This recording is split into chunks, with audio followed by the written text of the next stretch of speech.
Welcome to the Supreme Court of the United Kingdom, where we are continuing with the hearing in the case of BTI and Sequana. Before we resume submissions, there's one matter of housekeeping that I should perhaps deal with while it's in my mind. Mr. Thompson and Mr. Rabinovitz, you'll know that the court has requested a short note on any relevant US jurisprudence on this issue. We better specify a time within which that should be provided. Would it be possible to give it to us within 7 days from today? If you need a bit longer, that's not a problem. It's just so we have a date. My Lord, might I suggest 14th of May for our part, if that's acceptable to the court? Yeah. Mr. Thompson, can you manage? Do you live with that? My Lord, yes, the 14th of May is absolutely fine for us as well. Thank you very much. Very well then. Thank you. Well, in that case, we can now resume, I think, your submissions, Mr. Rabinovitz. I'm grateful, my Lord. My Lady, my Lords, before I continue with the submissions I was making yesterday, can I just pick up on one point raised by my Lady Arden before the adjournment yesterday concerning the decision of this court in Letemaki and Cooper. I understand that a copy has been circulated to the members of the court this morning. In that case, my Lady Arden considered the nature of fiduciary duties and the circumstances in which they arise, I think in the context of a charitable company. And at paragraphs 44 and 47 of her judgment, my lady pointed out that the key principle is that a fiduciary acts for and only for another, that is to say with single-minded loyalty. And my lady referred with approval to the judgments of Lord Justice Millett in Bristol and Western Mothew, and that of Justice Finn in Grimaldi. Now, as the court may have picked up, those are in fact two of the three judgments to which we refer at paragraph 33(1) of our case. And Letemaki is, we would submit, consistent with what I suggested yesterday are the two characteristics of a fiduciary duty, namely a voluntary undertaking by the fiduciary and a reasonable expectation arising out of that undertaking that the fiduciary will act with single-minded loyalty, putting the beneficiary's interests above the fiduciary's own. That is all I was going to say about Letemaki. Just picking up on another point that my Lord Reid raised yesterday concerning the size, excuse me, and constitution of the Australian High Court in Walker and Winborne. Despite efforts, we haven't been able to find any guidance on that point, but we did look at all the High Court of Australia cases decided in 1976, which are on Oustley, which is the Australian equivalent of Bailey, and found that 47 cases were heard by 5 or more judges, 18 cases were heard by 3 judges, and in one case, it was heard by 1 judge. Now, I don't know what that tells one, but those are the only statistics that we could gather about that. My lady, my lords, just coming back to our central submission on this part of the case, we therefore say that the reason why a director of a solvent company owes a fiduciary duty, and the reason why that duty requires the director to act in the interests of the shareholders as a whole, is simply that both the elements that have been identified in the authorities, the undertaking and the reasonable expectation, are present in the director-shareholder relationship. On the other hand, and critically, those elements are not present in the director-creditor relationship. Creditors do not appoint the directors or entrust any of their powers to them, nor, absent special circumstances, do creditors have any relationship of trust and confidence with the company, let alone its directors. And perhaps I can just take the court very quickly to some materials on this which may provide some assistance. Can I invite the court first to go to Professor Dawson's paper, which the court will have at page 1117.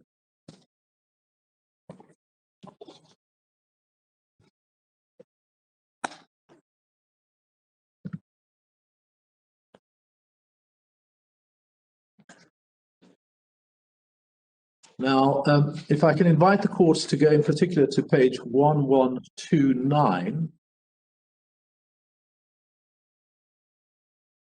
This is a paper written by Professor Dawson, as you see in the New Zealand University's Law Review. At 1129, we have this, just starting a third of the way down the page. It may be observed that not one of the recent cases asks why directors ought to be obliged to direct their minds to the interests of creditors, or how, if this is to be the case, this obligation is to be reconciled with the directors' duties to maximize their shareholders' wealth. Yet freed from the yoke of metaphor, it is not difficult to understand why, in the eyes of a court of equity, directors should be seen as trustees of their powers for the shareholders as a whole, and not for the creditors, and why ratification by the shareholders after full disclosure should operate as an equitable release of claims against the directors. It was the shareholders who, acting jointly, entrusted their monies to the directors to advance the purposes for which the company was established, and it was the shareholders who agreed to confer the various powers on the directors for the purpose of administering joint stock and managing the business. By accepting the office of director, the directors undertook to exercise the powers conferred on them by the shareholders for the purposes set out in the company's constitution. Correspondingly, the shareholders necessarily reposed trust and confidence in their directors. In keeping with equity's traditional concerns, courts of equity would ensure that those upon whom the powers have been conferred would exercise such powers honestly and in what they consider to be in the best interest of the donors of the power.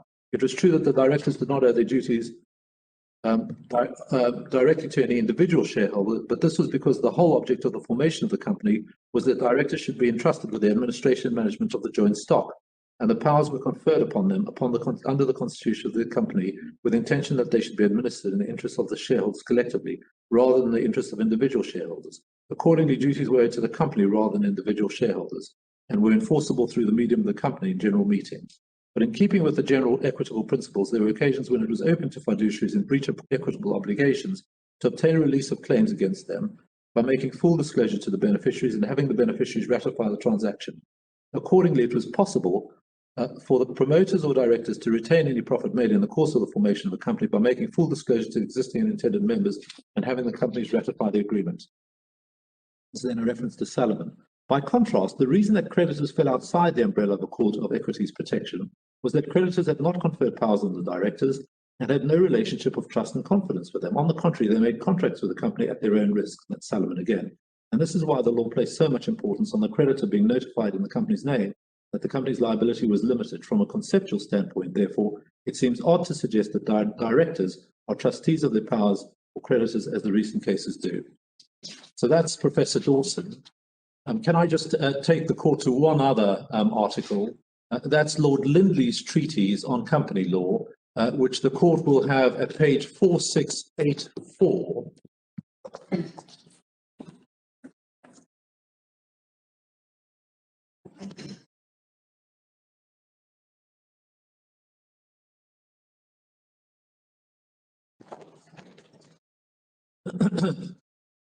And if I can invite the court to go on page 4684, just picking it up two-thirds of the way down, it is part of the contract into which the members of the company enter that the management of its concerns shall be confided to a few chosen individuals. But while this contract limits the rights of each member of the company to interfere in the conduct of its affairs and limits his obligation to assert himself for the benefit of the company, it, if possible, increases the obligation of the directors to observe good faith towards the great body of shareholders, to attend diligently to their interests, and to act within the limits of the authority conferred by them. Directors are not only agents, but to a certain extent trustees for the company and its shareholders. Their position, however, is very different from that of the ordinary trustees, whose primary duty it is to preserve the trust property and not to risk it.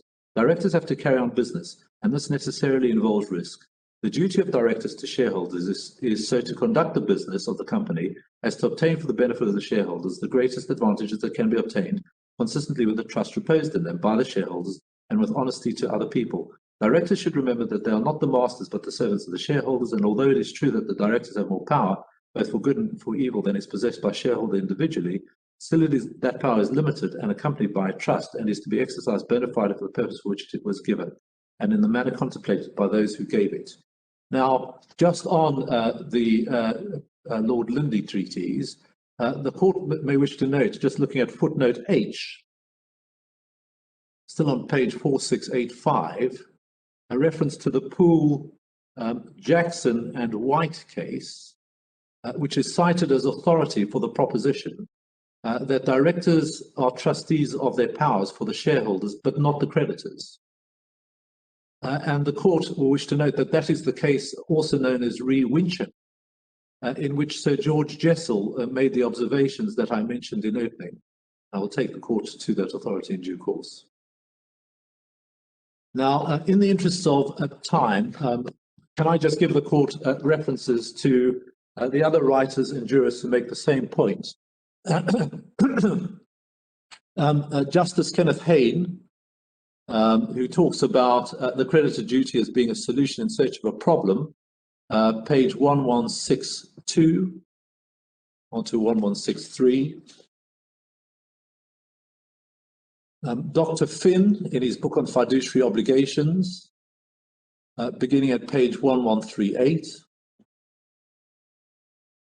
And Professor Peter Watts, QC, in his article, which the court has at 5344 onto 45, 5344 onto 45. So, my lady, my lords, we submit respectfully that the reason why directors owe fiduciary duties to a solvent company and are required to act in the interest of the shareholders as a whole is that they were appointed by the shareholders and entrusted with certain powers, and not that the shareholders are entitled, whether in a legal or practical sense, to the company's assets.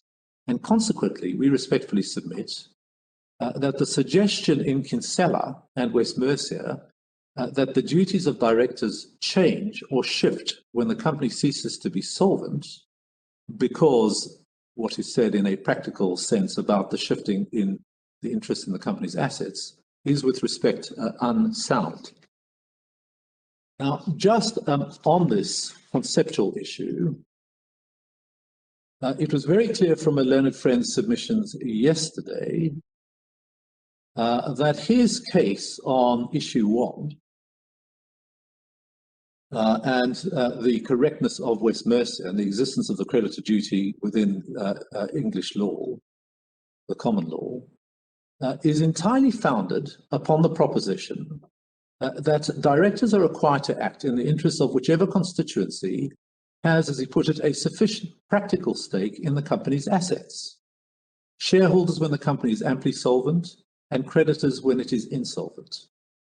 In other words, according to my learned friend, it is the existence of this practical interest in the company's assets that gives rise to the fiduciary duties of directors, even when the company is amply solvent. Of course, my learned friend isn't making that up. He takes that from West Mercia and Kinsella. Can I just make 2 points about that? First, as I pointed out yesterday in my submissions, if a company is amply solvent, shareholders do not, even in a practical sense, have any interest in the company's assets, but only in the surplus of its assets over its liabilities. For example, if a company has assets of £1 billion and liabilities of £400 million, shareholders have a practical interest, to use that phrase, if at all, only in the surplus of £600 million, not in all the assets. Yet my learned friend accepts, with respect rightly, that the section 172(1) duty applies in relation to all the assets and all the decisions made by the directors of this £1 billion company, not just some of them. And that shows, we submit, that the so-called practical interest in the assets of a company, the quasi-proprietary rationale on which my learned friend relies, cannot be the reason why the directors of an amply solvent company are required to act in the interest of the shareholders. One then has to ask, what is the reason? And the answer we submit, for the reasons I've been giving, is that the shareholders are the corporators who entrusted to the directors the power that they exercise, the donors of the power, in the words of Professor Dawson and Lord Lindley. Secondly, lady and my lords, Milner Friend accepted, I think, that this practical interest in the company's assets was certainly not thought to be what gives rise to fiduciary duties in the older cases. In the Victorian cases, as Milner Friend would say, he says that the modern conception of the company is different. But Milner Friend, with respect, did not really grapple with precisely what has changed in the modern conception of the company. And it is, with respect, not enough simply to say that we have a more modern conception of the company now. One has to ask, in what respect? Milner Friend's answer was to point the court to section 172(1) of the 2006 Act, so an act passed 20 years after West Mercia, to say that the directors are required to promote the interests of the corporate entity, and that shareholders are not the only relevant constituency for that purpose. But the critical points, my lady and my lords, is that the interests of those other constituencies in section 172(1) are subordinate to the interests of shareholders, as indeed BTI accept paragraph 74A of their case. So the 2006 Act does not in any way depart from the principle established in the older cases, for example in Wincham, which I'll come to, that the directors are required to act in the interests of the shareholders because the shareholders are the corporators who entrust the directors with the powers that they exercise. And if Milner Friend is wrong about the quasi-proprietary rationale being the justification for fiduciary duties, then we would respectfully submit it follows that he is going to be wrong about the existence of the creditor duty itself, because the only other rationale for why fiduciary duties arise when the company is amply solvent is the fact that the shareholders are the corporators. Well, is that necessarily so? Because we're contemplating a duty with regard to creditors, and I'm not going to formulate it at this point, but that there's a duty which emerges when the company is teetering on insolvency. I won't pin in a precise point. At that point in time, could it not be said that the directors have some obligation to act circumspectly so as not to subvert the likely process of the liquidation? My lady, we do not suggest, and never have suggested, that directors can simply ignore the interests of creditors any more than it would be appropriate for them to ignore the interests of employees, consumers, suppliers, and everyone else. That is not our case. The issue here is the extent to which creditors' interests can, in a sense, usurp the predominant obligation of directors to act in the interests of shareholders. So yes, indeed, we accept that regard must be had to the interests of creditors, and we accept that that regard may have to be greater as one approaches the point of insolvency. But can we take an example, a practical example? Sorry, I didn't mean to cut across you. I thought you'd finished. Not at all. I mean, let's take a transaction which, if the company was wound up in a month's time, would be an antecedent transaction which would be caught by the provisions of the insolvency legislation, which brings in assets into the estate in liquidation. And directors say to themselves, well, it would be really good to pay this money to X. That would help us develop the company's business. But the creditor would say, well, no, you shouldn't be paying it, because if the company goes into winding up in a month's time, that will be an undue preference. And it will be returnable, and you, the directors, will be personally liable. See West Mercia. Doesn't that have an effect on how you formulate directors' duties? My lady, it seems to me, with respect, stepping back in order to answer that question, one cannot ignore the fact that there is a great deal of legislation in place to protect the interests of creditors in the situation of a company approaching insolvency. Yes. One has section 239 dealing with preferences, one has section 214 dealing with wrongful trading. Correct. Section 423, dealing with transactions at an undervalue. And there's a provision in the Companies Act Company Directors Disqualification Act also to make orders against directors in relation to their conduct pre-insolvency, where the court thinks that is appropriate. Now, Yes. all of that, what we are therefore considering is the shape of the common law in the context of that statutory protection for creditors.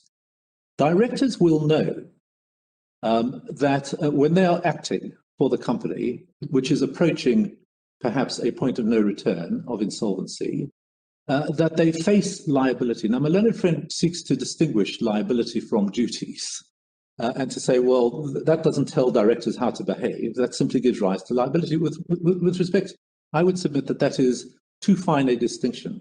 Where you have a liability, inevitably that is going to shape your conduct. And although the director, in our respectful submission, when acting in accordance with his Section 172 duty, will, as Section 172(1) says, have to act for the benefit of the shareholders as a whole. Mm-hmm. My lady will recall that Section 172(3) makes clear that that has to give way for acts which modify that duty. So it's not just the alleged creditor duty which may come into play. There is also, within Section 172(3), express provision to the effect that in the context of a competition between Section 214 and what that requires of the director, and Section 172 and what that requires of the director, Section 214 will prevail. And that's sorry. I'm so sorry. Not at all. The only point I was going to make is that is made clear in the explanatory note to the Companies Act 2006, page 763, 768. But the whole purpose of the statement of duties was to try and put the duties together in a format that would be immediately accessible by those who need to know what the duties are. And putting that on just on one side, as it were, as a point to have in mind, surely, as a matter of law, it ought to be possible to deduce from all these disparate liabilities that we have covering antecedent acts prior to liquidation, some kind of general principle which will draw these things together, which can be turned over as reflecting some duty on the directors. Surely it's possible to find a general principle to guide directors' conduct in this twilight zone. My lady, no doubt it is possible. The question is whether it should take the form of a fiduciary duty in the way contemplated by West Mercia. First, that. Secondly, whether it is necessary. Because the point that we make, as the court knows, is that in the first place, creditors' duties will have to be taken into account for the purpose of Section 172(1). They cannot be ignored. The only question is, do they ever dominate? Do they ever become the primary focus, or even the parallel focus, or are they always subordinate to the interests of the shareholders? Yes, but can I turn your question back on you? You're saying, should one have a fiduciary duty in the format suggested by West Mercia? Can you suggest what the general principle is which creates a duty in terms of all these disparate liabilities? You may say, well, it's not necessary, but on the other hand, the analysis has to be done. One might say. Well, I accept that, my lady. First, my obvious target is to say the quasi-proprietary rationale doesn't work. But in a sense that doesn't deal with my lady's point is, well, what is the nature of the duty that arises to take into account the interests of creditors as insolvency approaches?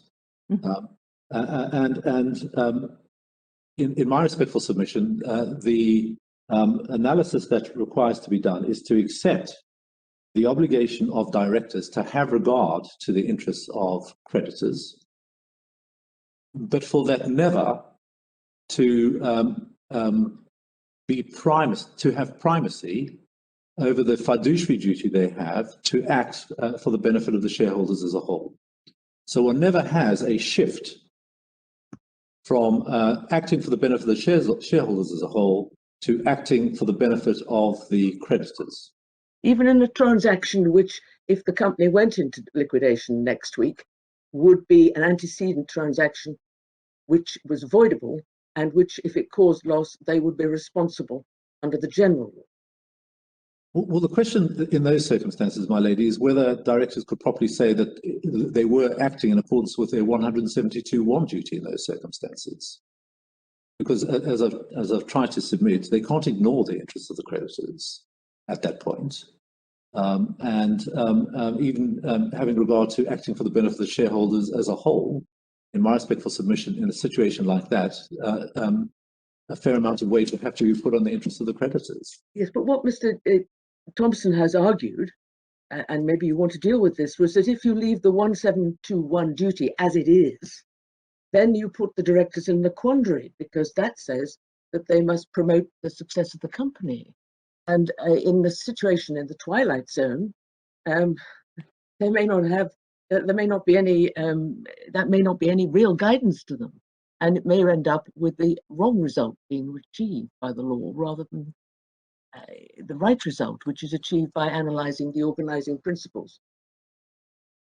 My lady, I think the way I would answer that is in this respect. In a sense, this goes back to my lady's point yesterday about there being an implicit general obligation reflected in section 214 that directors have under general law not to take steps which, if taken, would attract liability under section 214.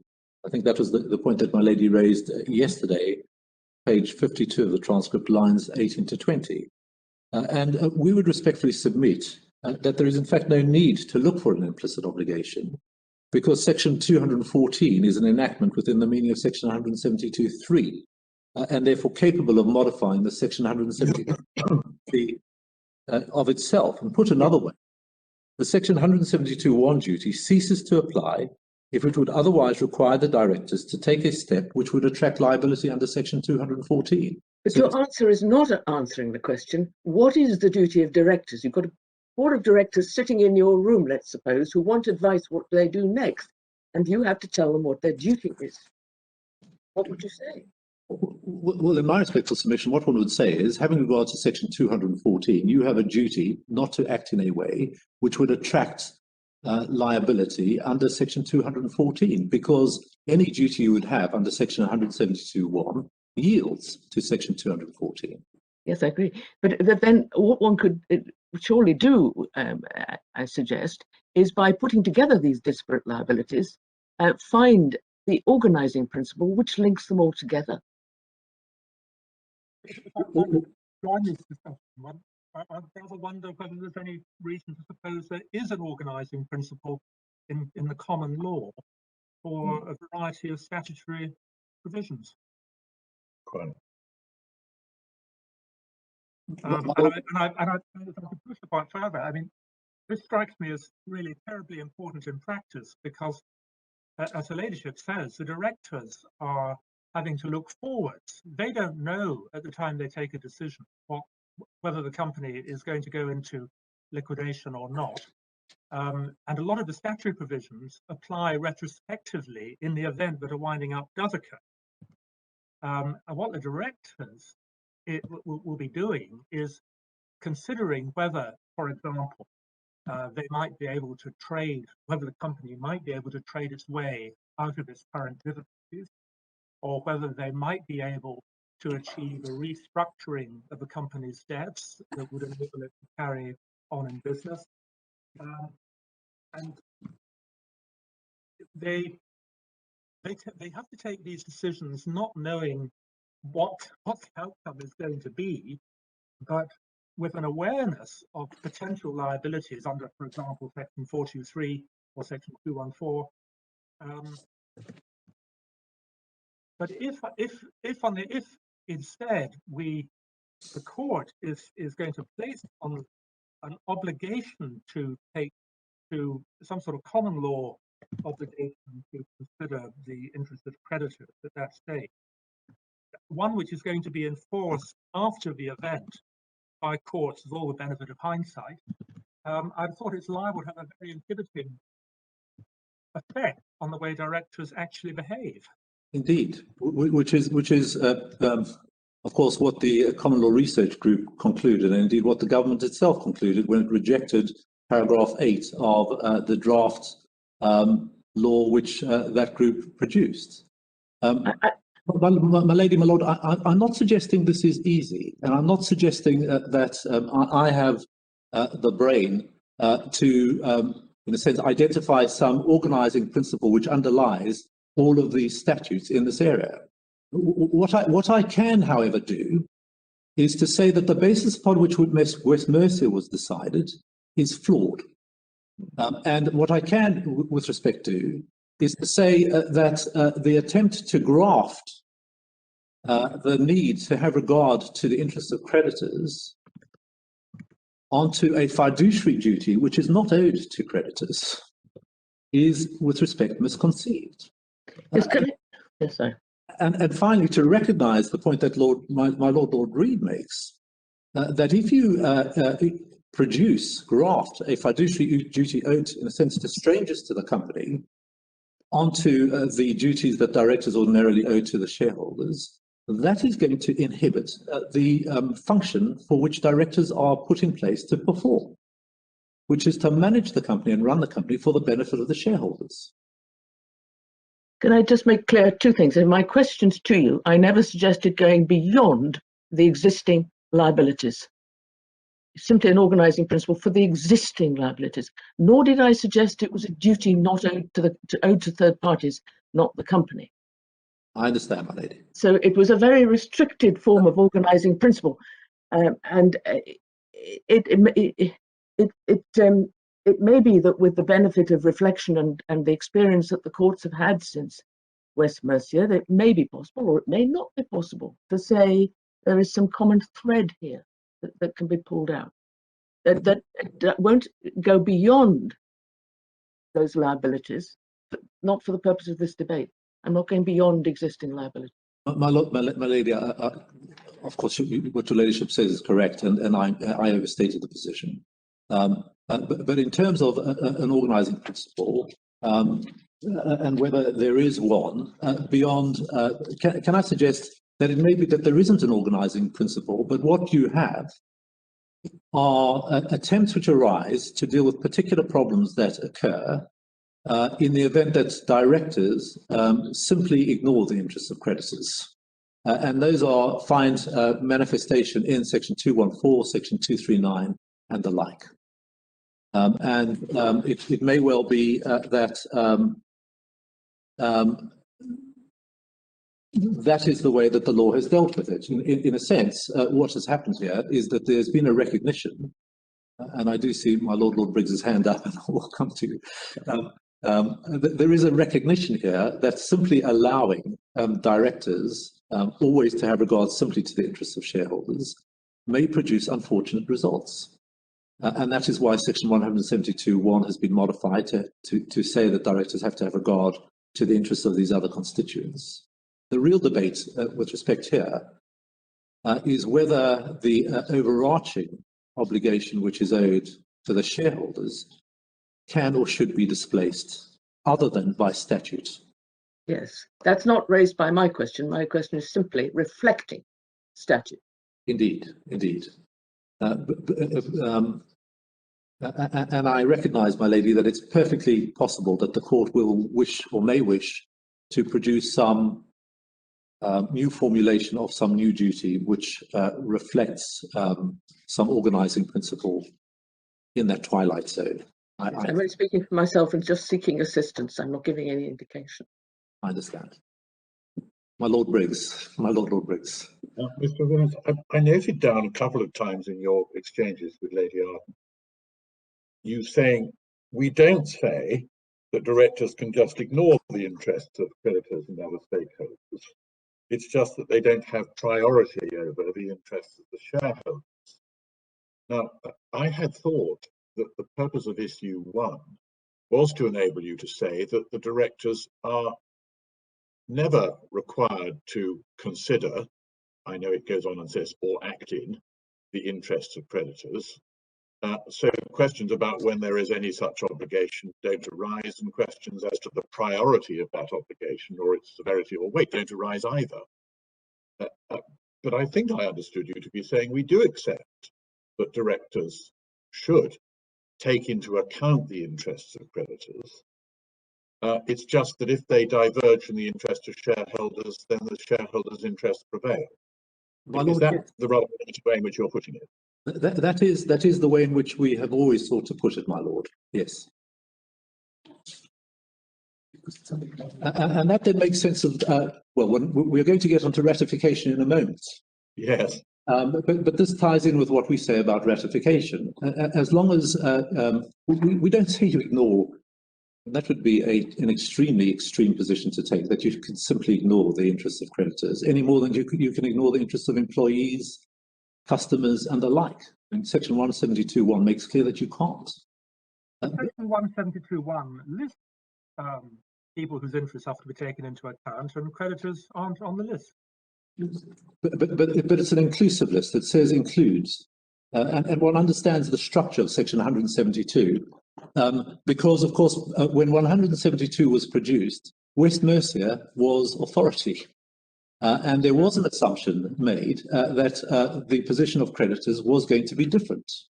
But there is nothing in Section 172.1 which would preclude the interests of creditors being taken into account if, in fact, the assumption made for the purposes of 172.3 about a special rule relating to creditors proves to be unfounded.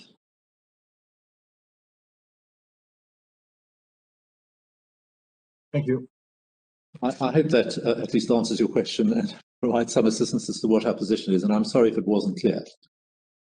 So that is all I was going to say about the conceptual difficulty we have, or we suspect, we respectfully submit exists with the West Mercia formulation. I'm not quite finished on issue 1, but that is what I was going to say about the quasi-proprietary analysis of that issue, subject to any further points the court wants to raise with me about that. Well,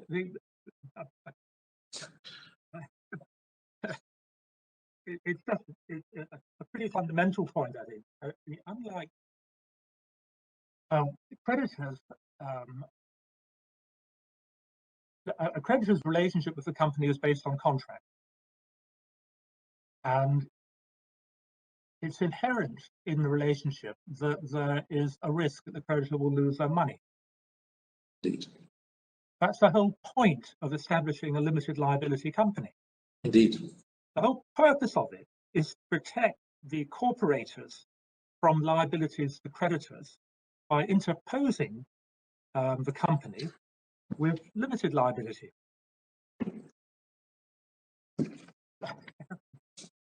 Indeed, and my lord will recall that Lord Lindsay says exactly that.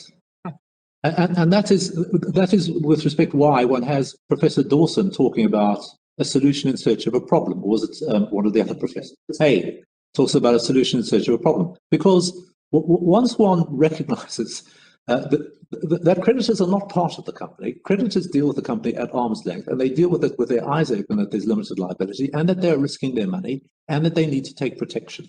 Now, I'm not saying that that means that the law ignores the position of creditors. It doesn't. One has, as I've said a number of times, and I apologize for repeating it, a fair amount of statutory protection to ensure proper behavior on the part of directors. The real question is the balance that one strikes between the interests of shareholders and the interests of creditors in circumstances where one is dealing with a limited liability company and directors who owe their fiduciary duties to the shareholders. And that is what lies at the heart of issue 1. Why should it shift as part of your duty to the company, if you're a director, to take into account the interests of creditors above those of the interests of shareholders? And can I then move on to the other points? Because it's not only this conceptual issue, and my Lord Reed is right, it's a pretty fundamental point. And that's why we thought it right to raise it. We could have just relied on issue 3 here and said, well, Melinda's friend has no authority for his proposition, it's a bad idea. Why would you do what he does? Just do what the Court of Appeal did. But in our respectful submission, this case does raise a fundamental issue of law. for the court. And in our respectful submission, the court went wrong in West Mercia. Respectfully submit. Can I, having again made the soundbite, just move on to, we had two other limbs of our issue one argument. And the first, or the second one, concerns the fact that a creditor duty has the effect of undermining other rules. Now, what we say by way of a headline here is that it is not only conceptually unsound, but it also cuts across or is consistent with other well-established common law and statutory rules, in particular the law of ratification, and sections 214 and 239 of the Insolvency Act 1986. And for the court's note, we address these points at paragraphs 37 to 46 of our written case. That's page 119.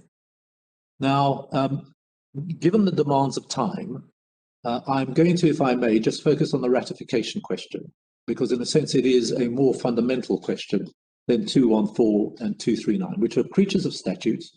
There may be overlap. Our general point is that allowing a creditor duty undermines or undercuts a balance which the legislature has created between when a creditor should get protection and a director should face liability and when not. For example, in section 239, there is a mental element, a purpose element, and there is a timing element. You avoid all of that if there is a creditor duty. And in our respectful submission, that's the sort of point that one might have taken into account in arguing whether a creditor duty was a good thing or an appropriate thing. It's a policy point. But it is not as, with respect, fundamental as the ratification issue, which really does go to coherence, if I can put it that way. And so if the court will forgive me, I'm going to focus on ratification. And as the court will have seen, we make 3 points about the ratification issue. We say first that properly analysed, the creditor duty is not capable of depriving the shareholders of their right to ratify, because what gives rise to the ability to ratify is not affected by the solvency of the company. We say, secondly, that my learned friend's case on ratification is inconsistent with a well-established principle of company law, namely that a liquidator or a signee has no greater title to sue than the company itself. And we say, third, that if, as my learned friend contends, the creditor duty does deprive shareholders of the right to ratify, then there would exist breaches of duty which nobody would be competent to ratify on the company's behalf, which we say is wrong in principle. Now, in relation to the first of those points, as the court knows, it is very much part of the creditor duty that shareholders,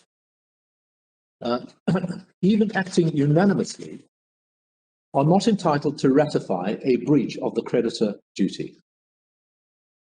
And that, of course, is what Chief Justice Street held in Kinsella. And indeed, that is what was said in West Mercia. And the reason, just for the court's note, that was at page 106.3 F to G, Kinsella. The reason that Chief Justice Street gave for this in Kinsella was that shareholders may ratify a breach of duty affecting, as he put it, and these are his words, their interests, but not where the interests of risks, again his words, where the interests at risk are those of creditors. And that's page 106.3 G. Of course, my learned friend, unsurprisingly, advances the same contention. He suggests that the reason why the shareholders of a solvent company have the ability to ratify is, in his language, that they have, as he says, the sole indirect prospective interest in the assets of the company. That's what he says in paragraph 101A and 128 of his written case. We say that that aspect of the creditor duty again with respect, is wrong in principle for much the same reason as the rationale for the existence of the duty itself is flawed. Namely, because it is based on the premise that upon insolvency, the creditors in effect replace the general body of shareholders as the company. And that, we say, is not right. My lords, the starting point for an analysis of this issue is, we submit, that the effect of ratification is to adopt an act of an agent as the company's own. And because the act ratified becomes the company's own act, the company cannot complain of it. And one can illustrate the proposition by considering a simple case involving two natural persons, one of whom is the agent of the other. If some act or omission of the agent is unauthorized or otherwise involves a breach of duty owed to the principal, it is of course open to the principal, upon discovering the breach, nonetheless to ratify the act. And at that point, it becomes the principal's act. And whatever may be the position as regards the principal and a third party with whom the agent was dealing, the principal would not have any cause of action against the agent himself in respect of that act, because the principal has adopted that act by ratifying it. And the nature of ratification, we respectfully submit, is exactly the same in respect of a company. The only difference is that because the company is a legal person, it can only adopt the agent's act through some natural person whose decision to adopt is treated as that of the company's. So one is always looking for some natural person to commit, if you like, the act of ratification. Those natural persons, generally, are the shareholders in general meeting. And I don't think that is a controversial proposition. And so the reason I'm talking about in a solvent company, it may be controversial. It is controversial when it's insolvent for the reasons we're about to come on to. But in a solvent company, those natural persons are the shareholders in general meeting. And the reason why the shareholders in general meeting are entitled to ratify an act of the direct in breach of his duties is not that the shareholders have the sole indirect prospective interests, my learned friend's language, in the company's assets, as my learned friend contends, but rather it is because they are an organ of the company and their decision to adopt is treated as the decision of the company under ordinary rules of attribution.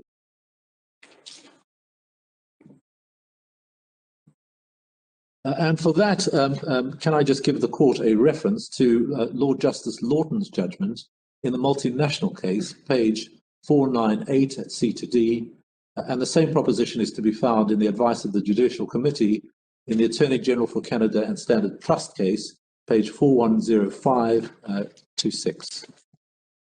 Now, we say, in other words, contrary to what Kinsella held and contrary to what my learned friend contends, shareholders have the ability to ratify not because they have a quasi-proprietary interest in the company's assets, but because they are an organ of the company, and they do not, of course, cease to be its organ when the company becomes insolvent.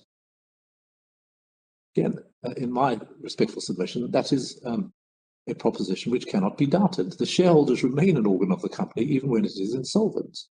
And we respectfully submit that it must follow from that they are always the competent organ to ratify a breach of duty, whether of the creditor duty or any other.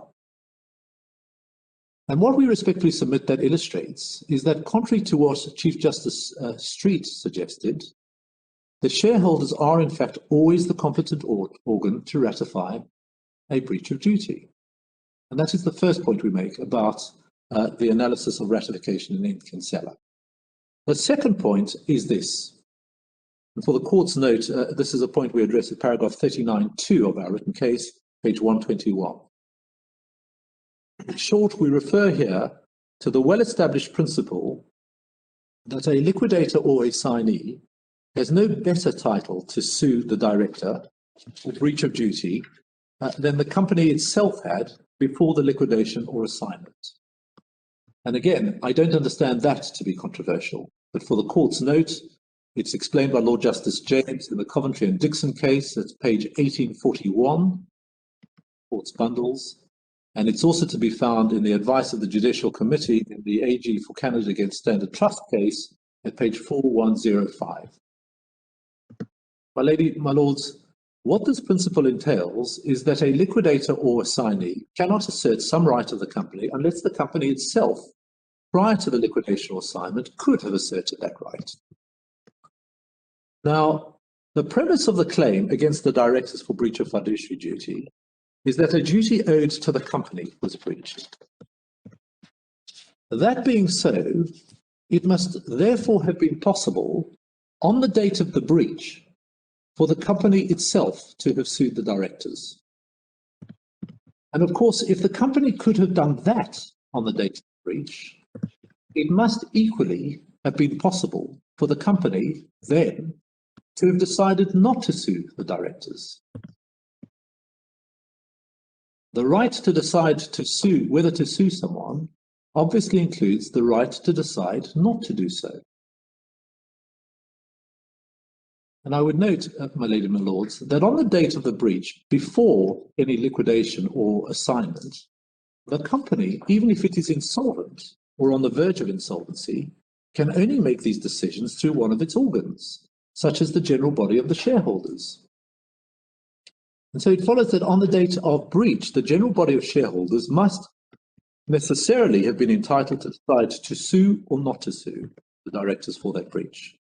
Just taking the facts of this case by way of an example, I think it is said that the appellant's cause of action here against my clients, the directors, arose on the 18th of May 2009. It must be shown, therefore, that AWA, the company, could have sued the directors on the 18th of May 2009. And since AWA is a company, it could only have sued the directors if one of its organs, namely the board of directors or the general meeting, had decided to do so. And so it follows that the general body of shareholders, that is to say Sequana as the sole shareholder, must have had the power to decide on the 18th of May 2009 whether to sue the former directors of AWA for a breach of creditor duty. And that means, we would submit, that they must at that time also have had the power to decide not to sue the directors. And if they had that power, then they must, as a matter of logic, also have had the power to decide whether to ratify, because the two go hand in hand. We would respectfully submit that it would be odd for the law to say, on the one hand, that it was for AWA's shareholders, not its creditors, to decide on the 18th of May 2009 whether to sue Mrs. Martinet and Corto for a breach of the creditor duty, but that the shareholders had no power to decide whether to ratify a breach of that duty on that date. And that, we would submit, would be to say two inconsistent things. And it would be surprising, we say, if that were the law. My Lady Arden, I think was... Yes, please, if I may just ask a question. If the shareholders purported to ratify something which was an unlawful return of capital, that would not be something that they could do. You would accept that. And so you get me into a sort of an Aveling-Bartford situation. And in those circumstances, the company could sue despite the ratification. Likewise, but obviously for a separate reason, when it comes to the liabilities that we were discussing in our exchanges a little while ago, the statutory liabilities, those are remedies given to the liquidator. And he is not affected, because they're personal remedies, he is not affected by the fact the shareholders chose to ratify certain acts. My lady, I would agree with both points that your ladyship puts to me. Plainly, the company, through the shareholders in general meeting, cannot ratify an unlawful act. That would be beyond their power. Plainly also, the liquidator under section 214 and 239, and indeed 423, would have powers which are given to it by statute. But with respect, that does not, I would respectfully submit, detract from the general point I'm making, that at common law, because that's what we're dealing with here, for the purposes of the Kinsella analysis, ordinarily there can be ratification of a non-unlawful act, if I can put it that way. Yes, but it still leaves alive the question whether there's some organizing principle of these statutory liabilities. My lady, I would accept that. Of course, The statutory liabilities, where the liquidator has the ability to sue whether or not the shareholders purported to ratify, are claims brought by the liquidator not for a breach of duty owed to the company, but for a breach of a statute, which imposes liability directly on the directors. And I hope that is a sufficient answer to my lady's question. Yes, but of course that statutory liability reflects protection of the creditors, let us say. My lady, of course, is right. The legislature plainly wanted to protect the creditors, and that's why the statutes were passed. And when we talk about creditors, we do have to include the involuntary and also the small creditor who doesn't have any bargaining power. My lady, of course, the legislature has seen fit to step in a number of areas where it doesn't feel that the common law gives sufficient protection. But again, in a way, the issue raised by this case is about the nature of the common law protection which is given. And I accept the common law protection has been perceived as being insufficient in a variety of circumstances, which is why the legislature has intervened in the way that they have. But again, in my submission, it doesn't go to the question of ratification, I can put it that way, which I'm addressing the court on. But because it's a counterbalance to the common law, it is an important factor in considering the position of the common law, because the common law doesn't go against the grain of statute law. And that's one of the points we get out of the American authorities cited by Justice Hayne. I accept that the common law would not go against the grain of the legislation. The legislation is trying to fill gaps in the common law, and the question, I suppose, here is, what is the nature of the gap in the common law? My Lord Briggs. Well, I hope, Mr.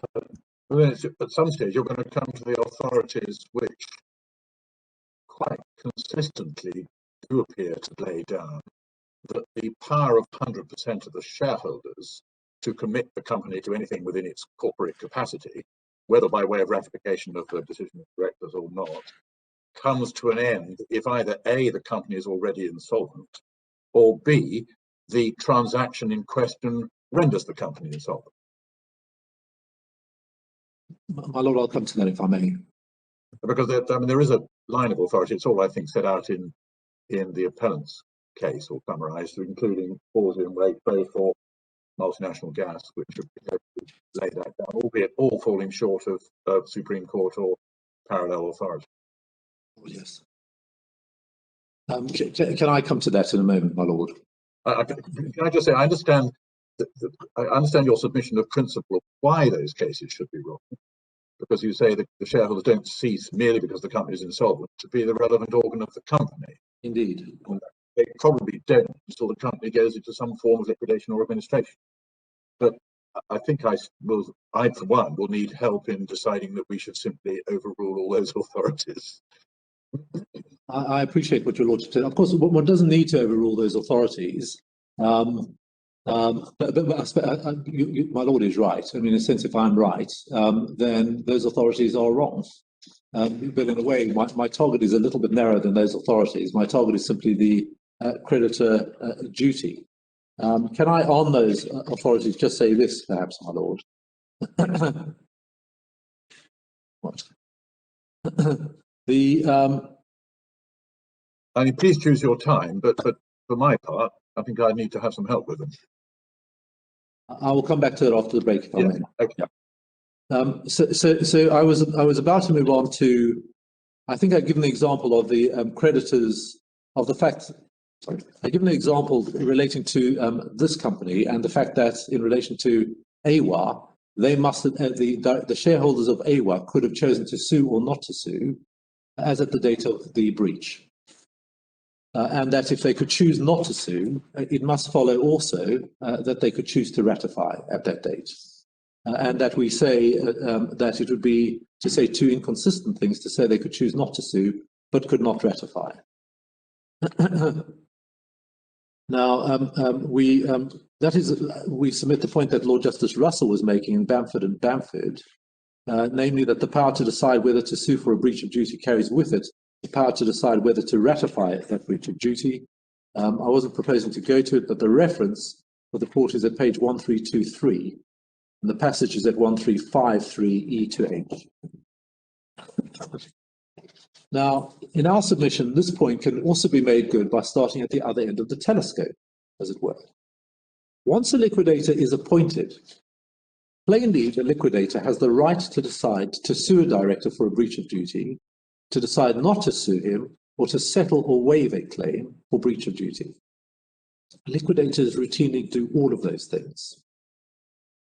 But if a liquidator has the right to make these decisions, the company, prior to liquidator's appointment, must also have had the right to make them, because the appointment of the liquidator cannot create rights that the company did not previously have. My lady, my lords, prior to the liquidator's appointment, the company, even if it was insolvent, could have made those decisions only through its organs, such as the general body of shareholders. But if the shareholders had that right to release or settle claims against directors, then it is not easy to see why they didn't have the right to ratify. And that's the second point that we make about it. Now, just on this,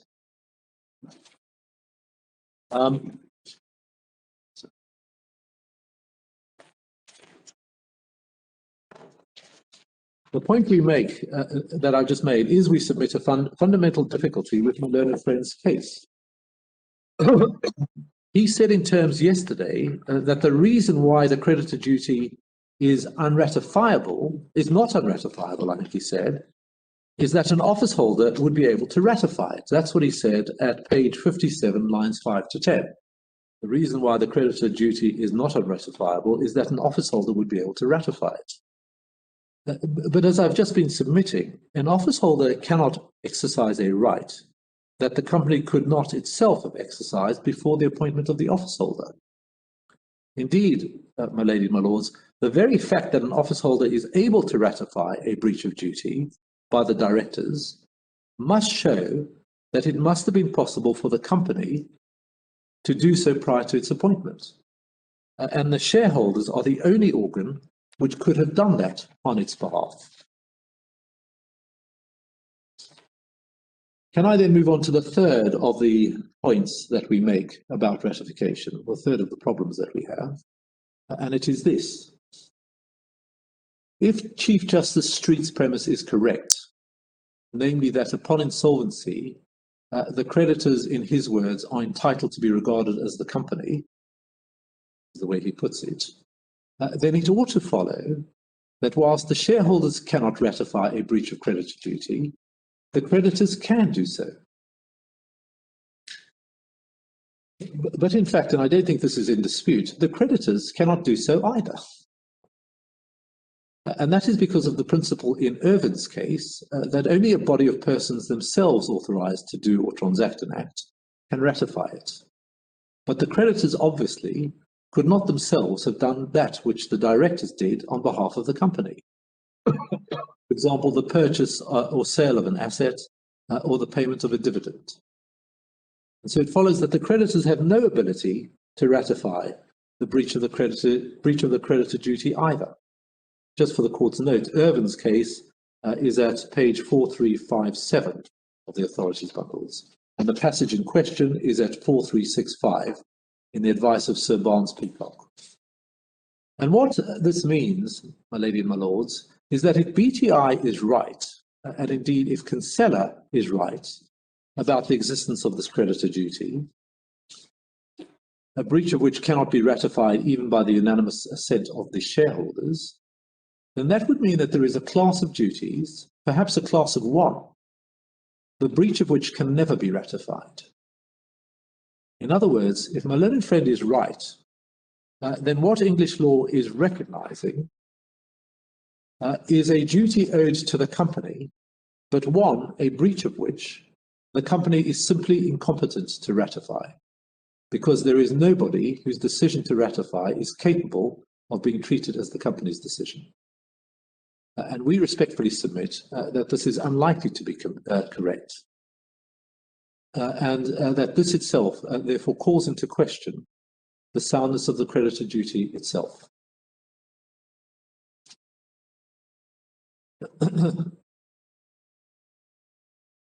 And as I said earlier, just as a natural person who is owed a duty by his or her agent must have the ability to excuse or ratify a breach of the duty, so too must the company be able to exercise or ratify a breach of a duty owed to it. The only difference between the position of a natural person and a company is that the company, because it is not a natural person, has to do this through someone whose decision is for this purpose to be treated as its own. But to suggest that, unlike a natural person, the company is simply incompetent to ratify is at odds with the nature of ratification itself. It has the effect of putting the company as principal in a worse position than a human principal, and the directors in a worse position than the agent of a natural person, who would obviously be protected by a decision by his or her principal not to sue for a breach of duty, or indeed to release that cause of action. Just on this, there is, we submit, a helpful analysis of the issue by Professor Worthington, who makes some of the points that I have just made. In the interest of time, can I just give the court the reference? The article begins at page 4770, and the relevant passages are at 4778 and 4787.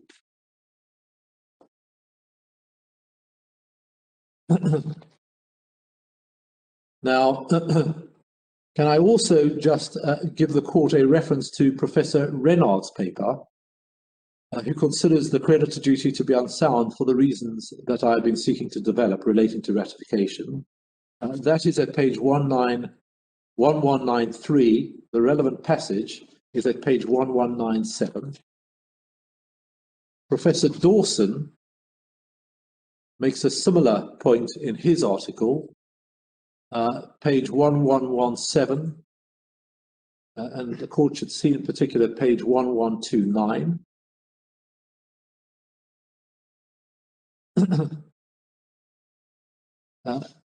And we submit what is said about this by Professor Renard and Professor Dawson reflects the submission I've made, that the inability of the company to ratify a duty that in the end is still said to be owed to the company suggests an incoherence at the very heart of the supposed creditor duty, and indeed shows that, contrary to what Kinsella and West Mercia suggest, the creditors do not replace the shareholders as the beneficiary of the duty owed by directors once the company ceases to be solvent or amply solvent. And finally, and I will come to my Lord Briggs's point, I should just say something about my learned friend's suggestion that the approach to ratification for which we contend would permit what he calls misappropriations to be ratified.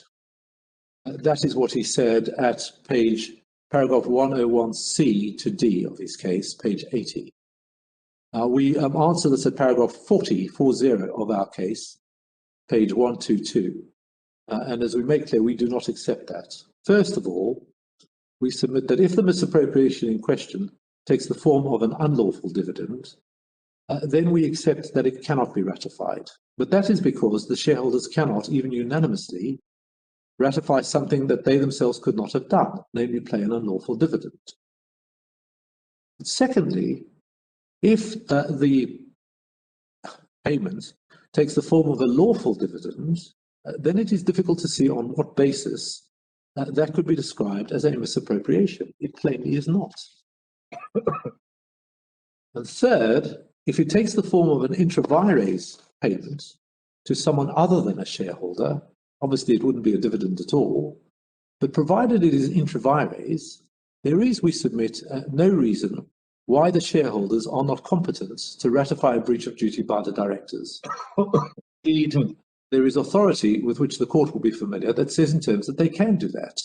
Just for the court's note, that is in Salomon and Salomon, page 3424. In the speech of Lord Davey, and also the Express Engineering case at page 2804 in the judgment of Lord Sterndale. My lady, my lords, I wonder if we could take the 5-minute break now before I come back and deal with my Lord Briggs's point. Could you just give me the Express Engineering page number? I'm so sorry. Express Engineering, page 2804. The case starts at 2800. The relevant passage is at 2804. Thank you. Yes, we'll adjourn now and resume in about 5 minutes' time. I think we're ready now to resume. Mr. Rabinowitz. My Lord, I'm grateful.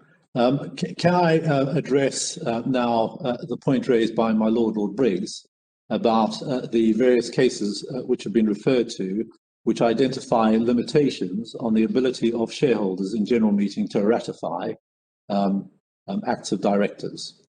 And in our respectful submission, one can divide those cases into two broad categories. First, one has the category of cases which say that when a company goes into insolvency, there can be no ratification.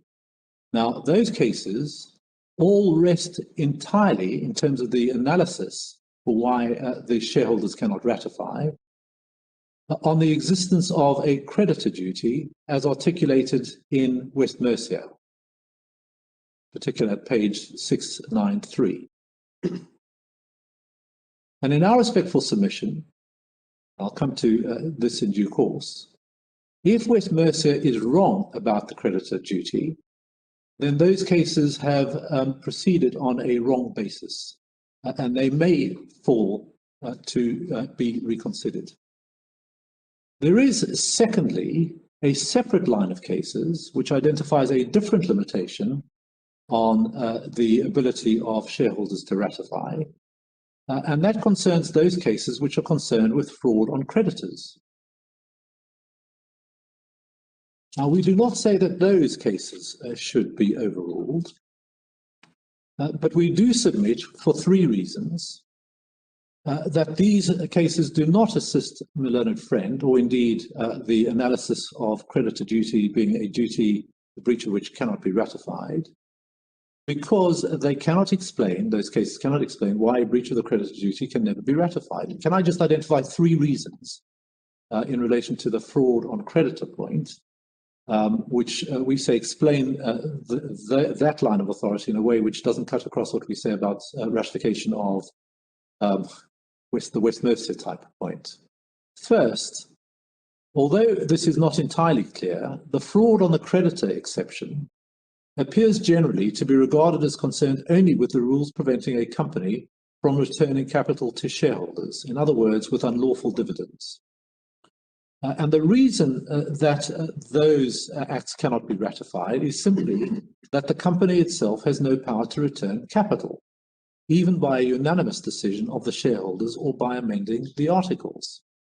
And that is how Mr. Justice Hoffman, as he was then, appears to analyze the fraud on the creditor exception in his well-known judgment in the Aveling-Barford decision, explaining how certain obiter observations by Lord Justice Slade in rolled steel, which might be thought to suggest the contrary, are properly to be understood. For the court's note, that is at page 459 F to H. Secondly, and authority apart, as a matter of principle, the fraud on the creditor and fraud on the minority doctrines are both species of the more general fraud on the power exception that is applicable to the exercise of all equitable powers, whether by company directors or other fiduciaries. And importantly, the rationale for the fraud on the power exception is that an exercise of the power for certain purposes is outside the scope of the power as a matter of construction. And that is the point made by Professor Worthington's article, to which I gave the court a reference. And it is also a point made by Lord Sales in his recent lecture, which the court has at page 4712 to 4717, which I believe has, since the adjournment of this appeal last year, been published in the LQR. In other words, the power available to shareholders to vote their shares in general meeting is objectively understood as a matter of construction to be unavailable for certain purposes, for example, to act in a way that would be oppressive to the minority. But if, as Lord Sales explains, the limitation derives from a construction of the constitution of the company, then it is difficult to see how it could operate in favour of a class, that's to say the creditors, who are not parties to the constitution and who have no reasonable expectation that shareholders will put their interests ahead of the shareholders' own. And we submit that the fraud on the power doctrine cannot be engaged, as my learned friend would have to contend if he wishes to rely on the exception, merely by virtue of the fact that the duty of which the director is in breach is the creditor duty. Third, I do not know if my learned friend would suggest that the exception is engaged if the shareholders acted dishonestly. If he is, that obviously does not assist him in this case, because as the court will have picked up, Mrs. Justice Rose, as she then was, found that the former directors of AWA and Sequana acted honestly and reasonably, notwithstanding the Section 423 finding. And more generally, simply to say that a dishonest use of the power to ratify is ineffective does not explain, as my learned friend would seek to contend, why a breach of the creditor duty can never be ratified, even when neither the directors nor the shareholders acted dishonestly. So that's what we say about that line of cases, and I hope that is an answer to my Lord Briggs's question. Thank you. Can I then move on to the next part of our analysis of issue 1? I was going to pass over the section 214 and 239 points. We do deal with them in our written case, and I've given the court the reference to that. As I say, they are simply examples of how, if a creditor duty is allowed to intrude, that would unbalance and interfere with the lines that the legislature has sought to draw as to where directors may become liable. But I don't say that section 214, 239 proves some incoherence in relation to the creditor duty in the way ratification does, and in a way that the analysis of the so-called quasi-proprietary theory does. I do, however, need to move on to the third of the limbs that we rely upon in relation to issue 1, which, as the court will recall, is that the creditor duty cases are, we say, in fact, inconsistent with earlier authority covering the same territory. Now, the court may have seen the suggestion made by my learned friend that there is no authority, he has said, that supports our position that the creditor duty does not form part of English law. For the court's note, that is what he says at paragraph 69 of his written case, page 71. And this goes to the ships that pass in the night point that I made yesterday. It is true to say that ever since 1976 or 1987, there is no authority that has said that. People have regarded West Mercia as binding. But that is to ignore the fact that pre-West Mercia, there is authority which is inconsistent with West Mercia, which wasn't cited to the court in West Mercia. And in our respectful submission, there is no possible basis for simply waving those authorities to one side and saying that they don't matter. Can I take the court to the case of Wincham, which the court will have at page 637 of the bundles?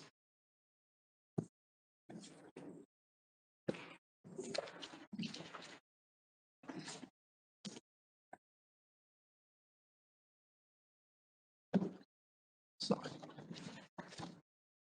And just to summarize the facts of the case very quickly, 3 directors of the company, Messrs. Poole, Jackson and White, had given a personal guarantee for a loan made to the company by its bank. Each of them also owed the company £250 in respect of an unpaid subscription on shares allotted to them. By August 1877, the company was insolvent. See that at page 643.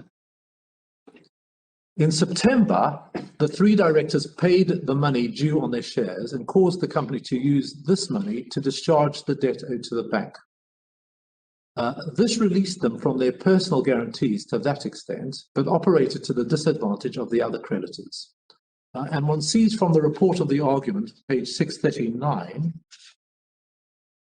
that the liquidator's case, this is about 3/4 of the way down, that the liquidator's case was that the directors had used their fiduciary powers to gain an advantage at the expense of creditors of the company.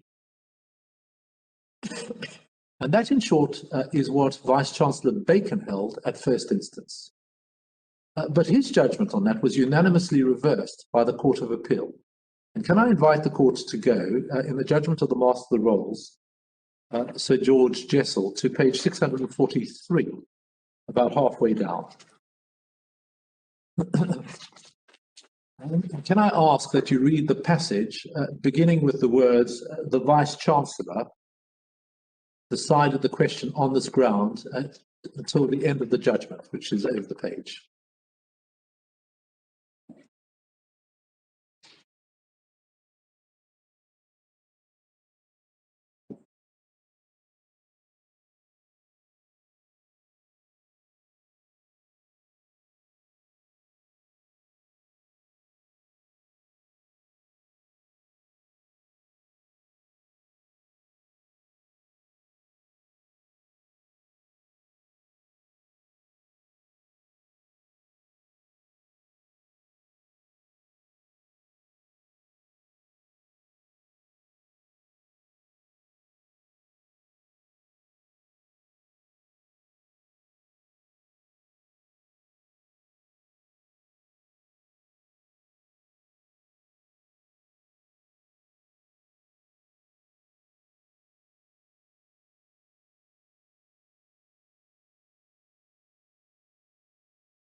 If the court's finished that, as the court will have seen, this is therefore authority for the proposition that even when a company is actually insolvent, the only persons for whom the directors were trustees, in the words of the Master of the Rolls, Sir George Jessel, are the shareholders as a whole.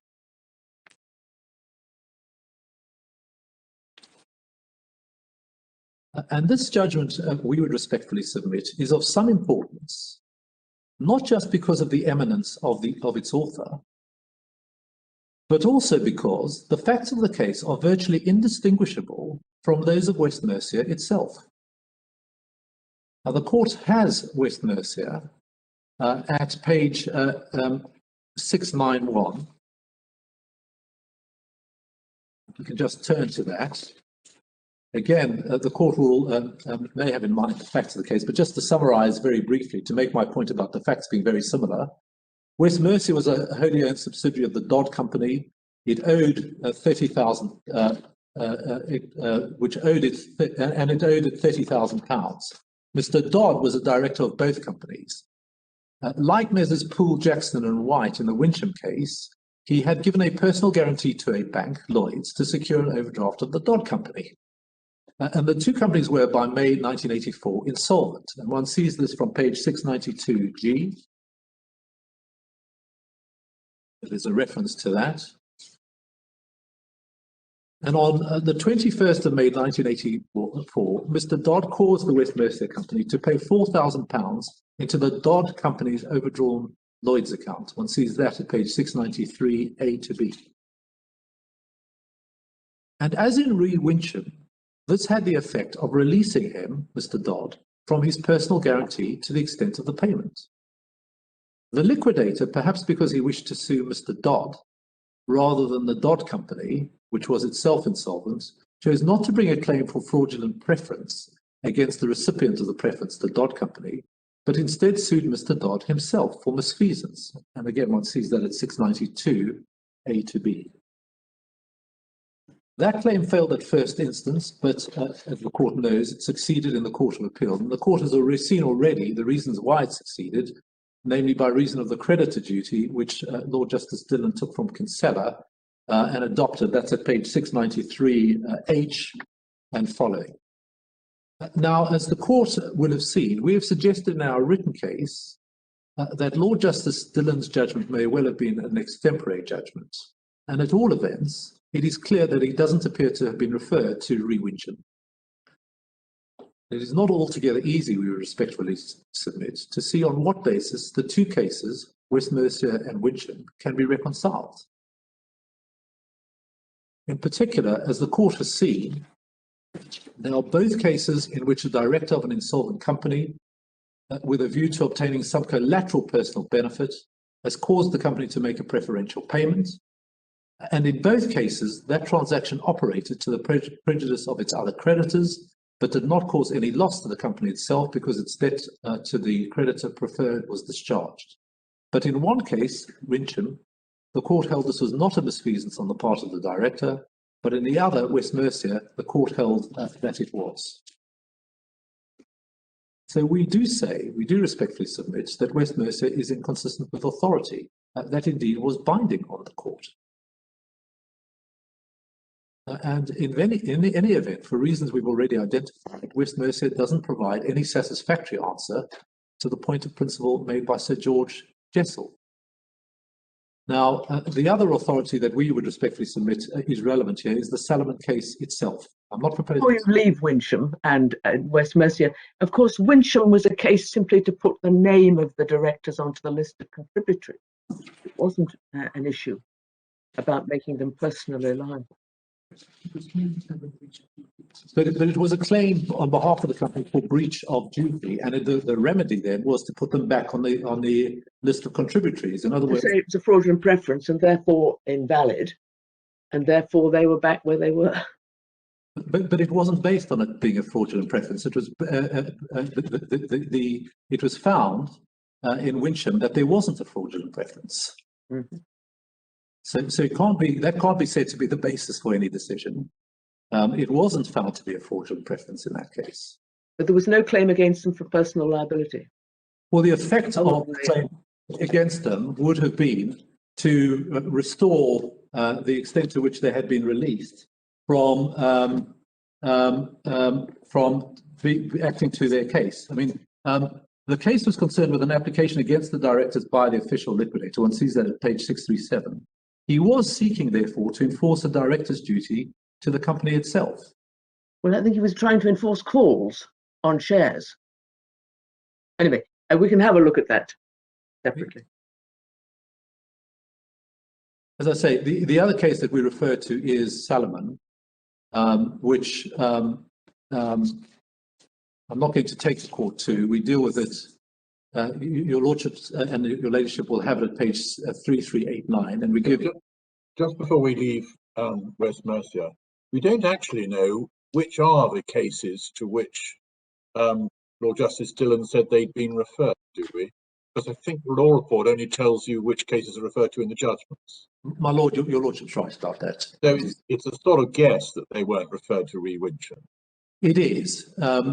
Your lordship is right. It's not clear. Certainly there's no reference to it in the judgment, but your lordship is right. There is no reference to cases actually cited to the court. Yeah. And I suppose you would say, well, if they had been, you'd have expected Lord Justice Dillon to say something about it. Indeed. Even in an extemporary judgment. And that was a misfeasance summons. Yes, indeed. Page 639. Sorry.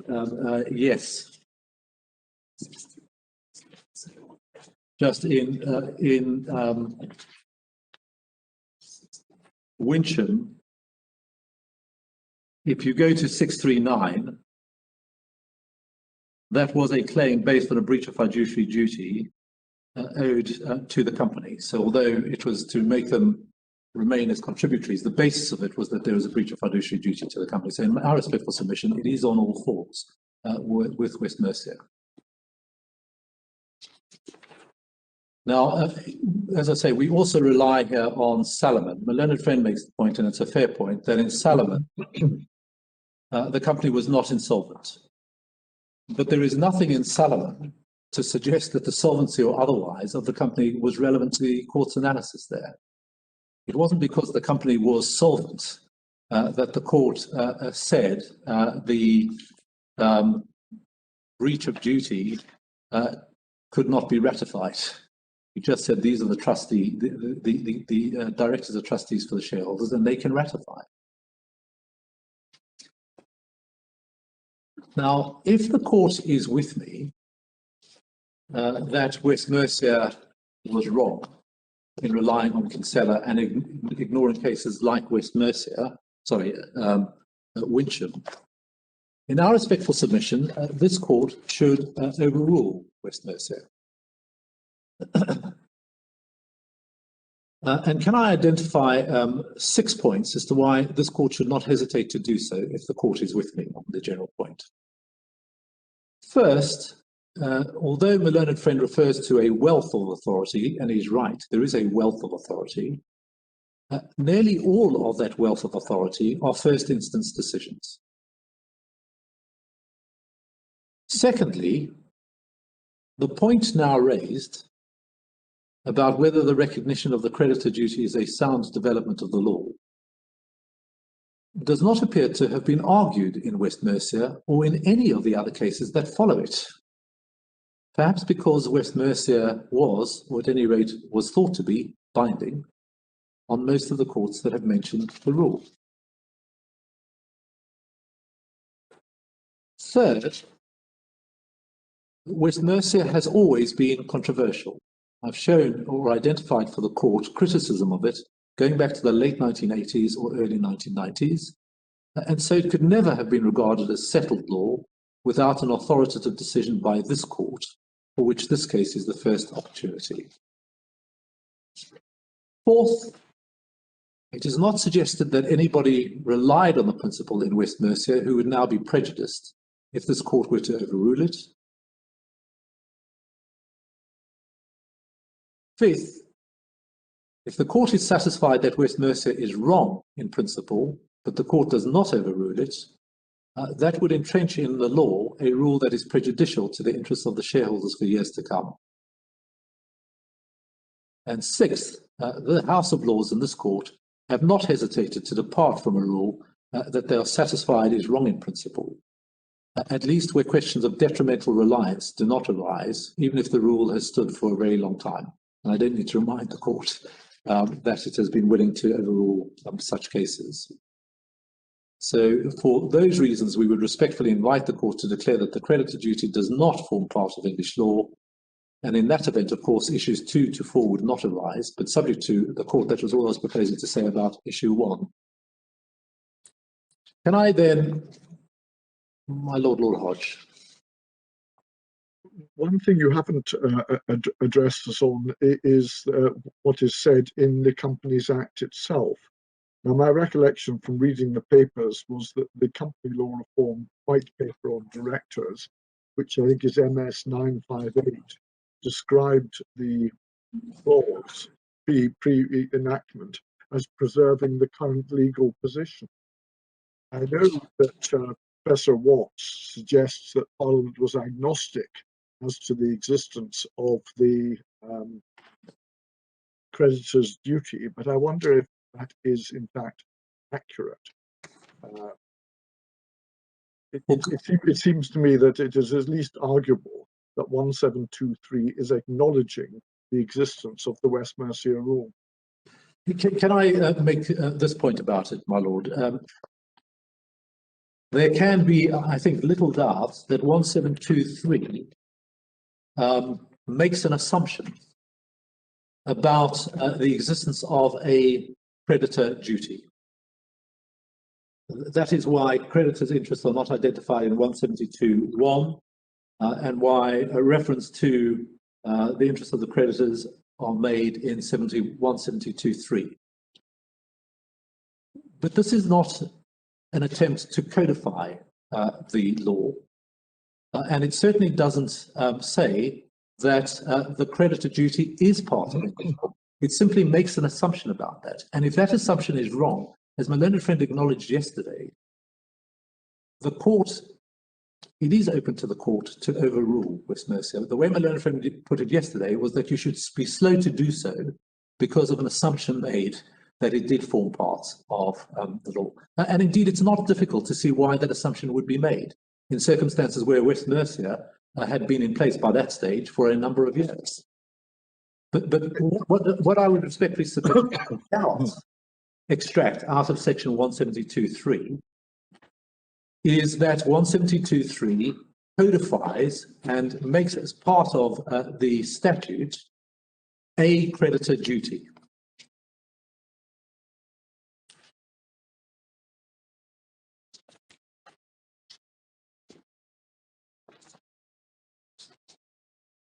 And what is that creditor duty? Well, I think that is the point. I mean, the creditor duty was whatever the common law said the creditor duty was. effectively what they did was to say, we're not sure about the exact parameters of what's of the common law, which appears to recognize a creditor duty. But we will leave it to the common law to develop any creditor duty that there is. In our respectful submission, what would have to be said by my learned friend is that whilst Parliament, in effect, codified or put an enactment which meant you could develop the common law in one way, you couldn't develop the common law in relation to creditor duty in another way. In other words, whilst you could give more substance to the creditor duty, this court couldn't say that actually West Mercia was wrong.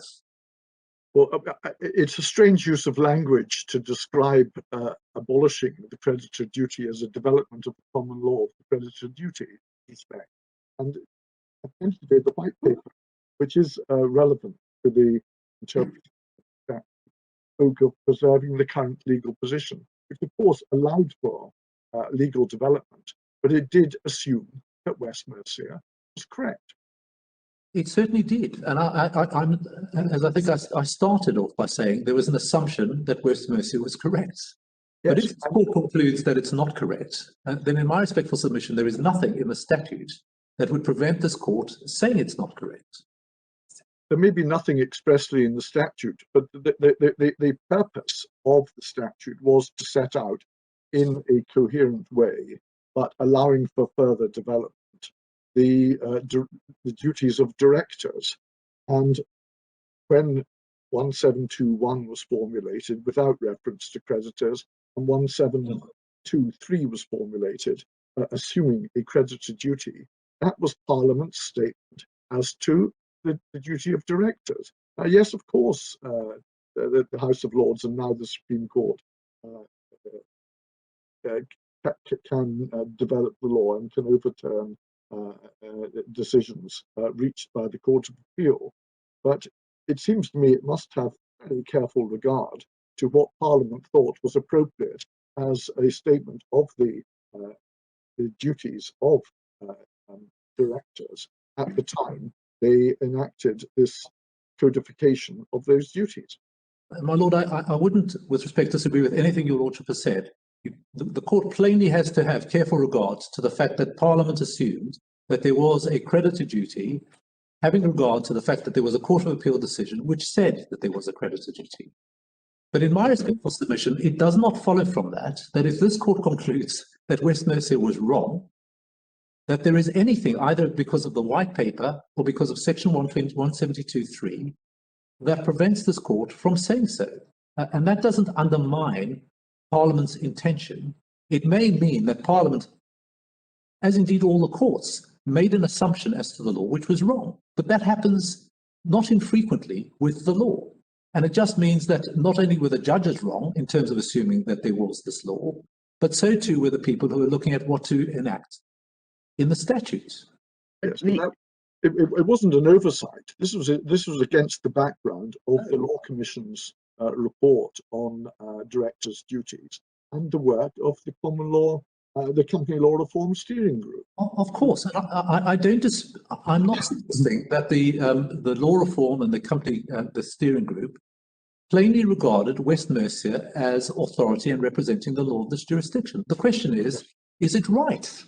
Yeah, but all I'm saying is you cannot take out of the equation the fact that in the light of the Law Commission's report, in the light of the steering group, and the white paper, Parliament created this corpus of law, including 1721 and 1723. And it seems to me, I may be alone in this, it seems to me a big step to abolish the West Mercia rule in the light of what Parliament has chosen to do. My Lord, as I say, and I'm repeating myself, given that I'm short of time, I'm not going to do it more than this. I accept that this court will want to think hard before it concludes that there isn't a creditor rule and that West Mercia is wrong. I accept that. That would be true of any authority which has stood for 40 years, and perhaps the more so given that the existence of this authority was assumed to be correct by the Law Commission. But in my respectful submission, If the court concludes that it is wrong, there are reasons why the court will not wish or should not wish for it to be maintained as part of English law.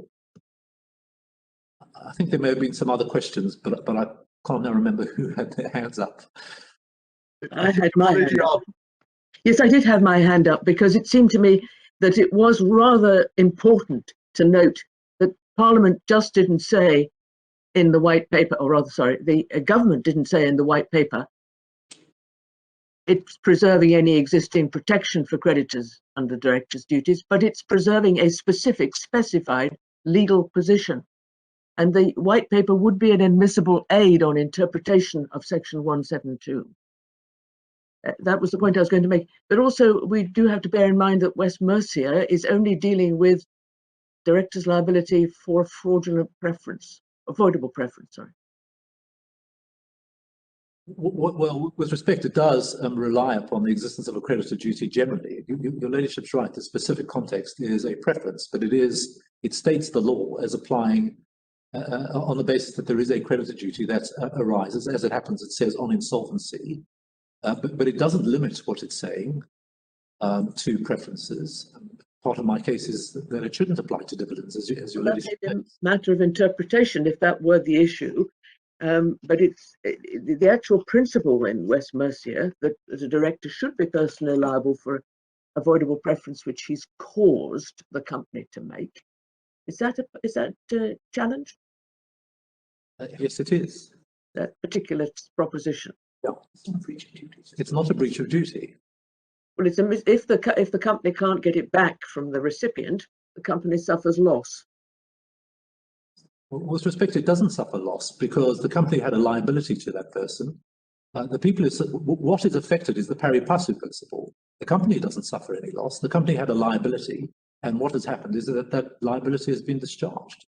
Well, then is the pari passu principle then a guide to what the organising principle of these particular statutory liabilities might be?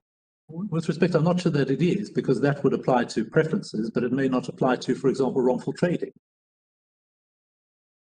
Well, that's in aid of in aid of enhancing putting the estate back to what it should be for distribution on a rateable basis, because that's the method of distribution. But I accept that it goes to that, but the pari passu principle is a rather, my respectful submission, narrow principle than that. Thank you. I think the only other point I would just be repeating myself. This is not intended to, Section 172.3 is not intended to codify the law. It simply proceeds on an assumption and it incorporates the common law by reference. And if the common law changes, then it changes. That's our case on that. I'm not sure I can afford to spend any more time on this point. So I do need to move on.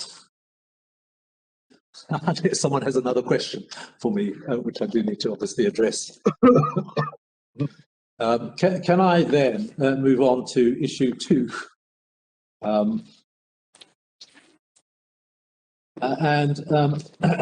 This, as the court knows, concerns whether, if the creditor duty exists, the payment of a lawful dividend falls within the scope of that duty. And for the court's note, we deal with this from paragraph 58 of our written case, that's page 131. As I noted earlier, the appellants at trial mounted a wide-ranging attack on the lawfulness of the May dividend, as well as the December dividend, as to which no issue arises on this appeal. That attack was part of what was described at trial as BTI's could not claim. In other words, an argument that the dividends could not lawfully have been paid. And as the court knows, that attack failed because Mrs. Justice Rose, as she then was, found that both dividends were supported by accounts properly prepared in accordance with the relevant accounting standards of the rules in Part 23 of the Companies Act. And again, as the court knows, BTI abandoned its appeal on the could not claim shortly before the hearing in the Court of Appeal. And so as the matter comes before this court, it is not disputed that the May dividend was a lawful dividend. And against that background, the question of principle that we submit arises is whether a lawful dividend, the payment of which is otherwise entirely in accordance with the fiduciary duties of directors, can be attacked on the grounds that it is a breach of their duty to consider the interests of creditors. Now, I should just make this point about issue 2.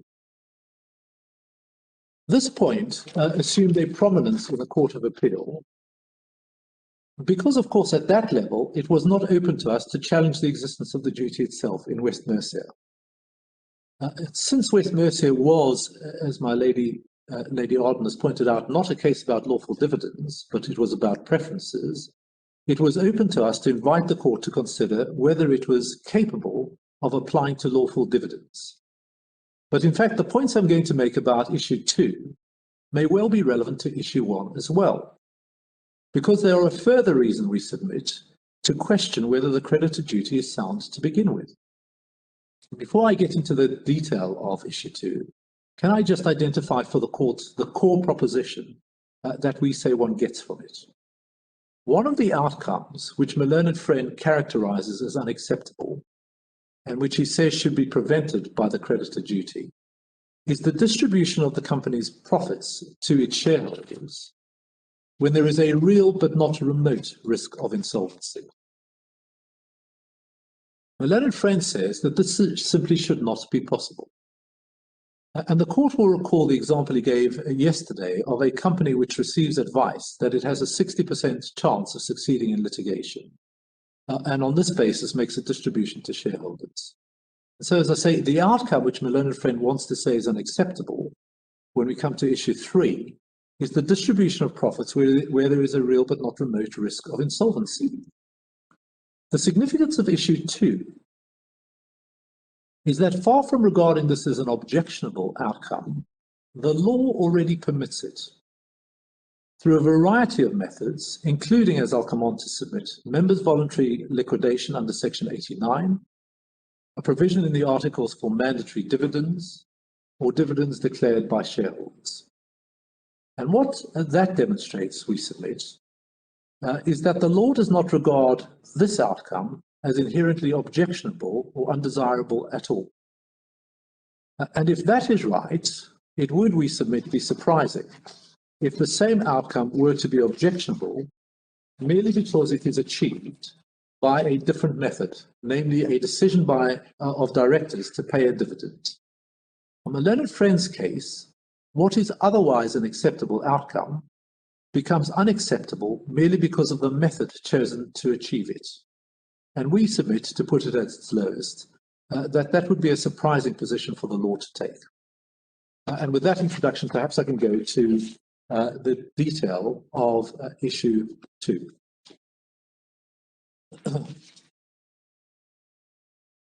Now, there are, we respectfully submit, 4 reasons why a lawful dividend is not within the scope of the creditor duty, if such a duty exists at all.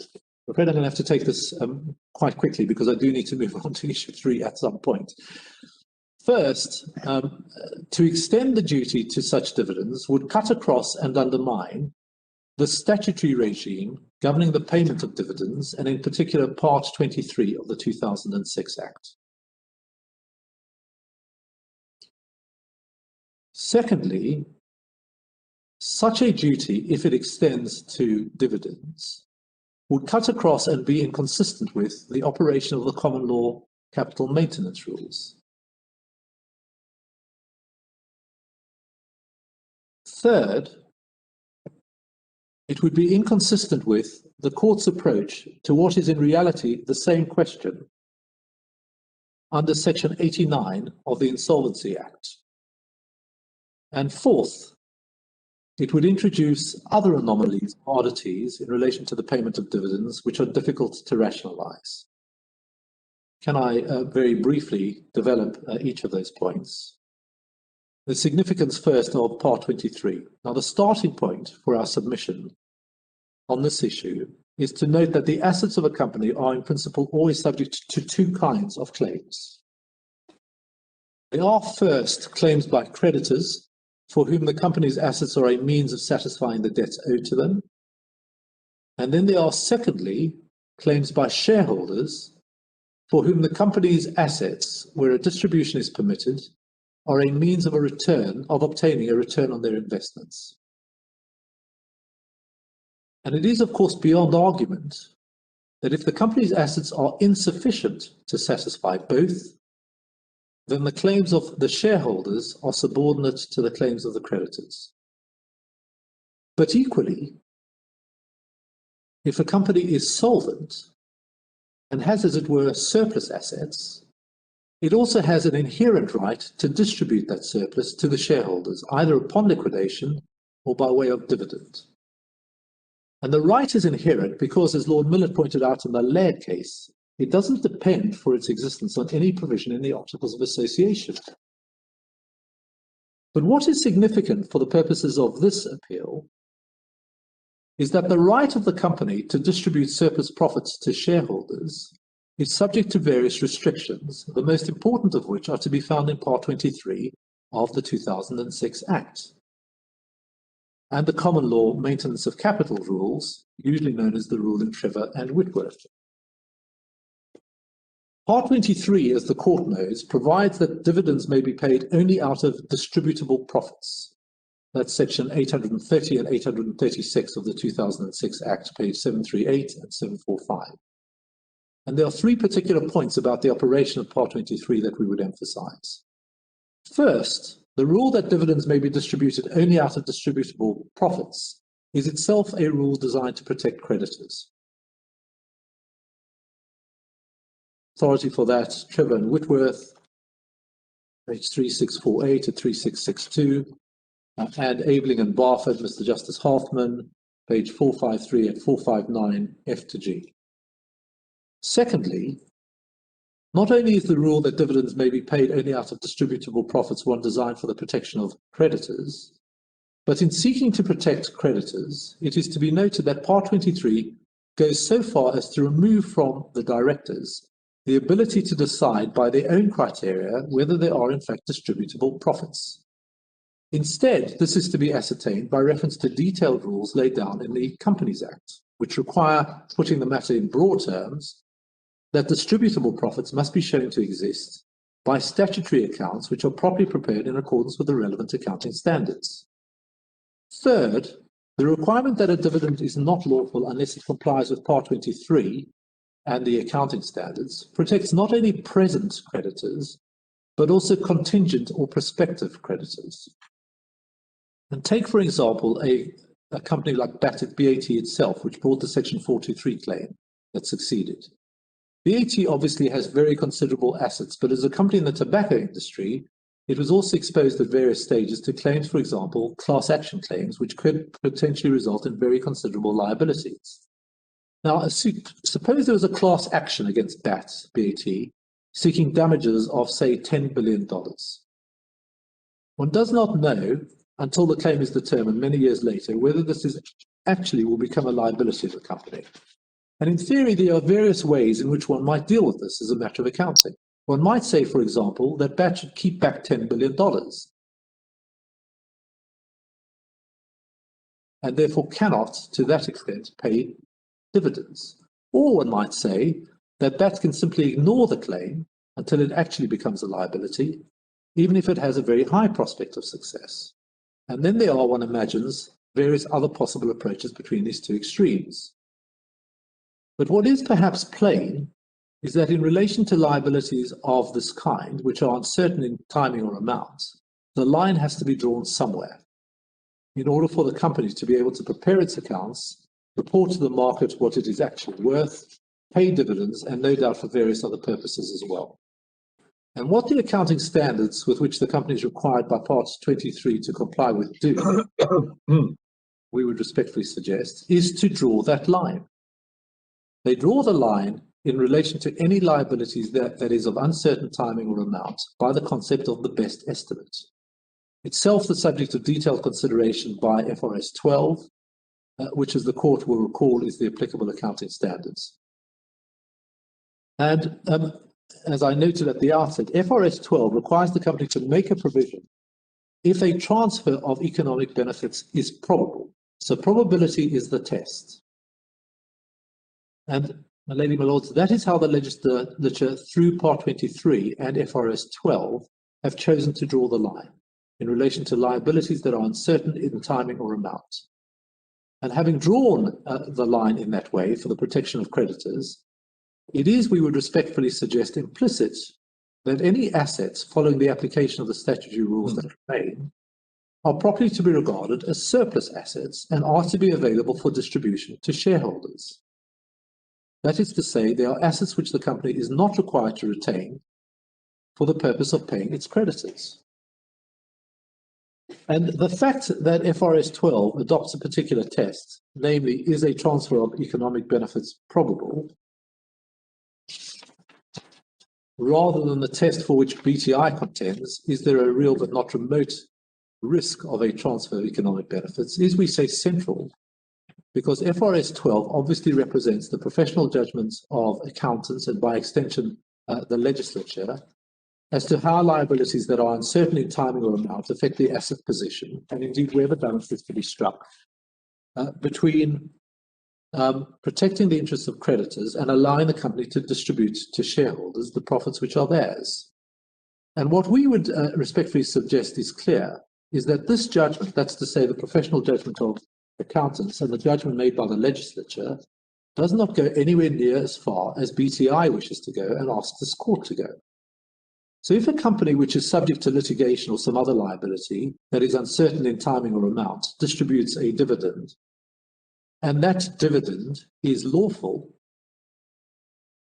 it follows that the directors will already have satisfied themselves that the dividend was distributed out of assets which are regarded as surplus assets. That is to say, distributable assets, after keeping back, in order to pay creditors, the assets which FRS 12 and Part 23 and the common law rules require them to keep back. But of course, BTI's case, as the court will be aware, is that the directors, having satisfied themselves of this, must then embark on a separate and additional inquiry as to whether, although FRS 12 does not regard the risk to creditors as sufficiently material so as to require the company to make a provision, such assets should nevertheless be retained in order to meet a real and not remote risk, a risk that is by definition unlikely. That is their case.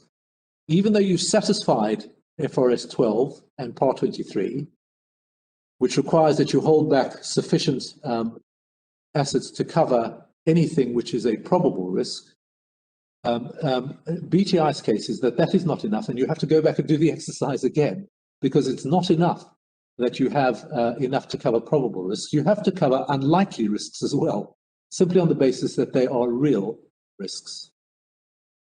And we respectfully submit that that is wrong in principle, because we say that the interests of creditors have already been taken into account by the detailed codes of Part 23 and the relevant accounting standards. And for this reason, we submit that it is fair to say that BTI's case, couched though it is in the language of fiduciary duties, is in reality a complaint that the accounting standards and Part 23 do not go far enough in protecting creditors. Because what BTI is saying is that the directors, in paying a dividend, must ask themselves the very question that Part 23 answers. That is, how much money should be kept back for the company's creditors? But on BTI's approach, by using a test that is more favourable to creditors than the test used by Part 23 and the accounting standards.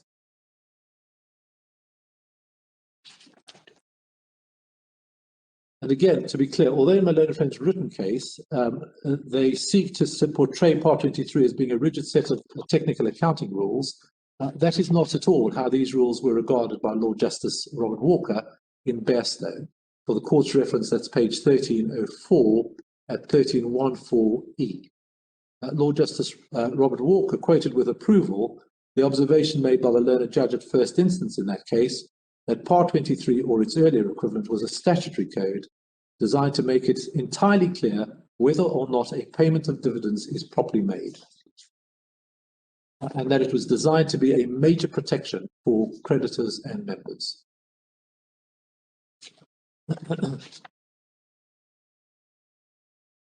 Now,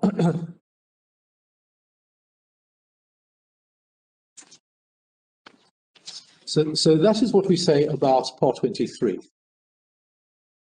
The second point that we make in relation to this part of our case, issue 2, relates to the maintenance of the common law maintenance of capital rules. As the court will know, there is a large body of authority in this area, much of which is inconsistent with BTI's case. That, and this is BTI's case, creditors are entitled to object to the payment of a lawful dividend. Perhaps the clearest example of this line of authority are those cases which are concerned with the payment of a dividend by companies which are with what are known as wasting assets. That's to say, companies which own a mine which is going to reach the end of its life, or a fixed term lease. And what is perhaps distinctive about such companies is that whilst they may be making substantial profits year on year, their ability to do so will cease when the asset, the mine or the fixed term lease, becomes worthless or expires. And what we submit is notable about these cases is that as they reveal, even where it is near certain that a company will be unable to pay its debts when they eventually fall due, the courts have consistently held that such companies are nonetheless entitled to use current profits for paying dividends, and that they are not required to set up a reserve fund, even though a failure to do so would plainly not be in the interests of creditors. For the court's notes, we deal with this point in our written case, paragraph 68 and following, that's at page 135. We refer to cases like Lee and Neuchâtel. The court's note, that's at page 2233. The court may wish in that case to look in particular at what Mr. Justice Sterling said at page 2242, and in the Court of Appeal, Lord Justice Cotton, 2249 to 50, Lord Justice Linley, 2253. Are you sure those cases survive the statutory rules in Part 23? I think there's some doubt about that. My lady, some of them don't survive, but in our respectful submission, these cases do survive. Now, the other case we refer to is the Lawrence case, which for the court's note is at page 2207. We've summarized the facts of Lawrence, paragraph 69 of our written case, page 136.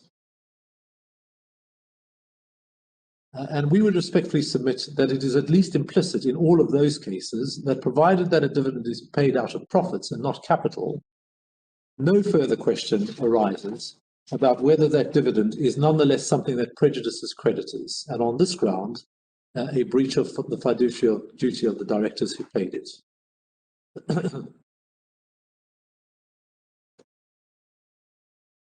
Now, we give a number of other examples at paragraph 70 of our written case of cases that recognized that companies were entitled to pay dividends and rejected a challenge to them in circumstances that are consistent only with there being no creditor duty at all, or with the creditor duty not applying to lawful dividends. I wasn't proposing, given time, to take the court to those cases.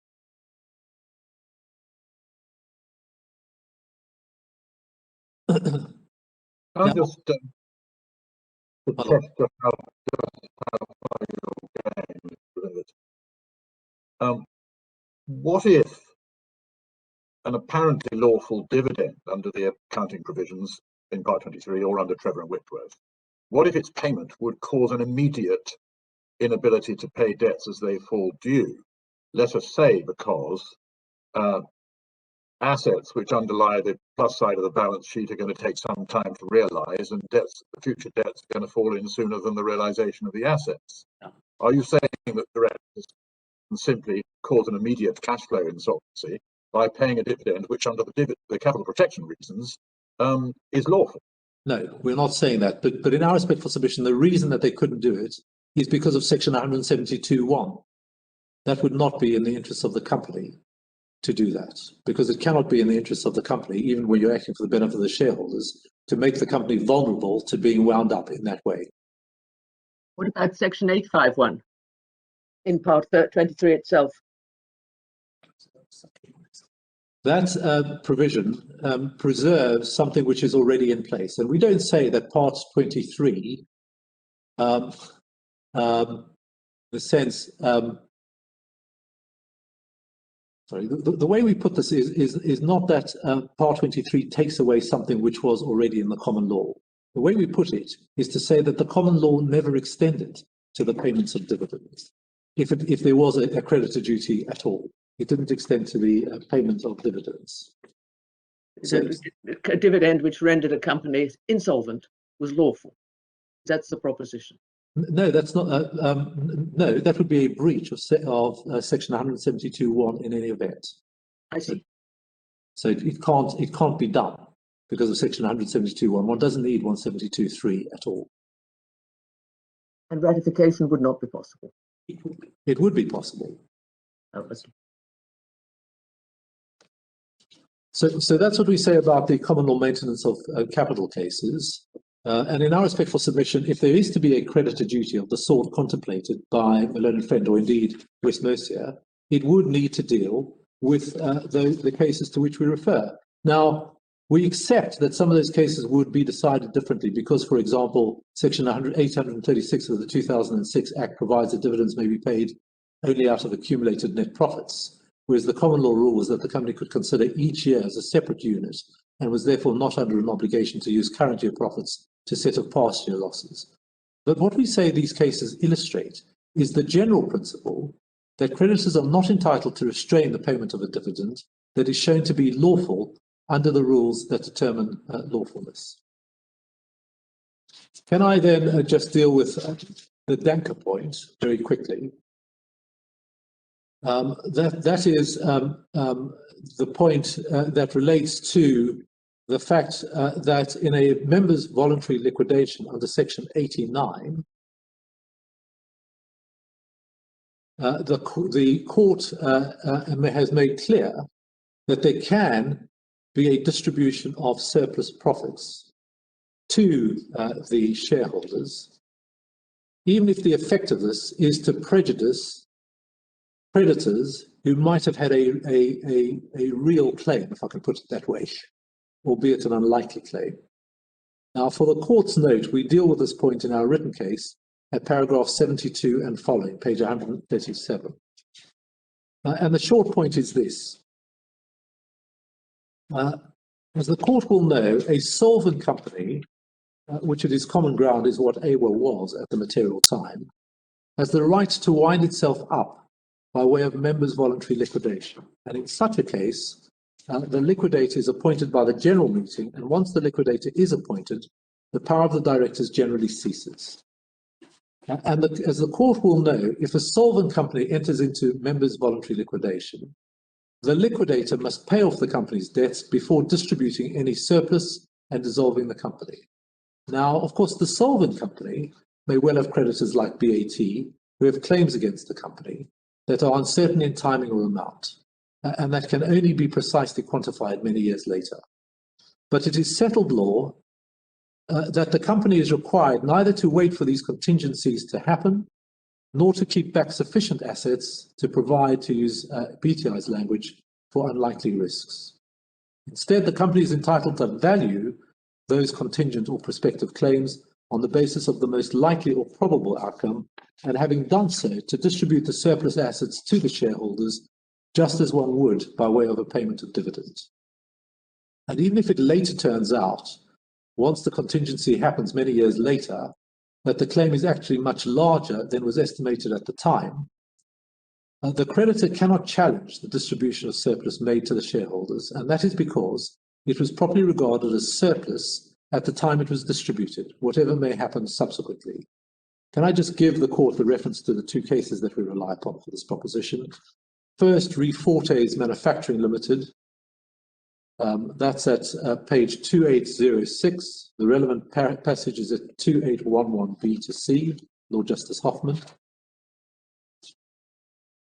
And then in Reed Danker, which is the leading authority on this point, where Lord Justice Patton explained that where a company with contingent creditors goes into members' voluntary liquidation, it is entitled to value the contingency on the basis of the likely outcome, and having done so, distribute the surplus to shareholders. It's not required to wait for contingency to materialize, or to value it on the basis of the worst case scenario rather than on the likely outcome. That's for the court's note, page 2785, beginning at the letter G. Now,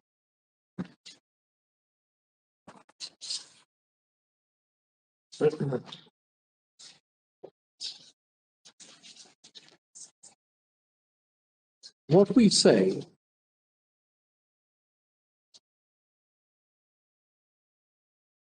is that if a company can do this through voluntary winding up, solvent liquidation, that is to say, to distribute the surplus to its shareholders, notwithstanding the contingent position of creditors, it is difficult to understand why it should not be able to do the same distribution through the payment of dividends. But that is in effect what my learned friend must be submitting, is the position here.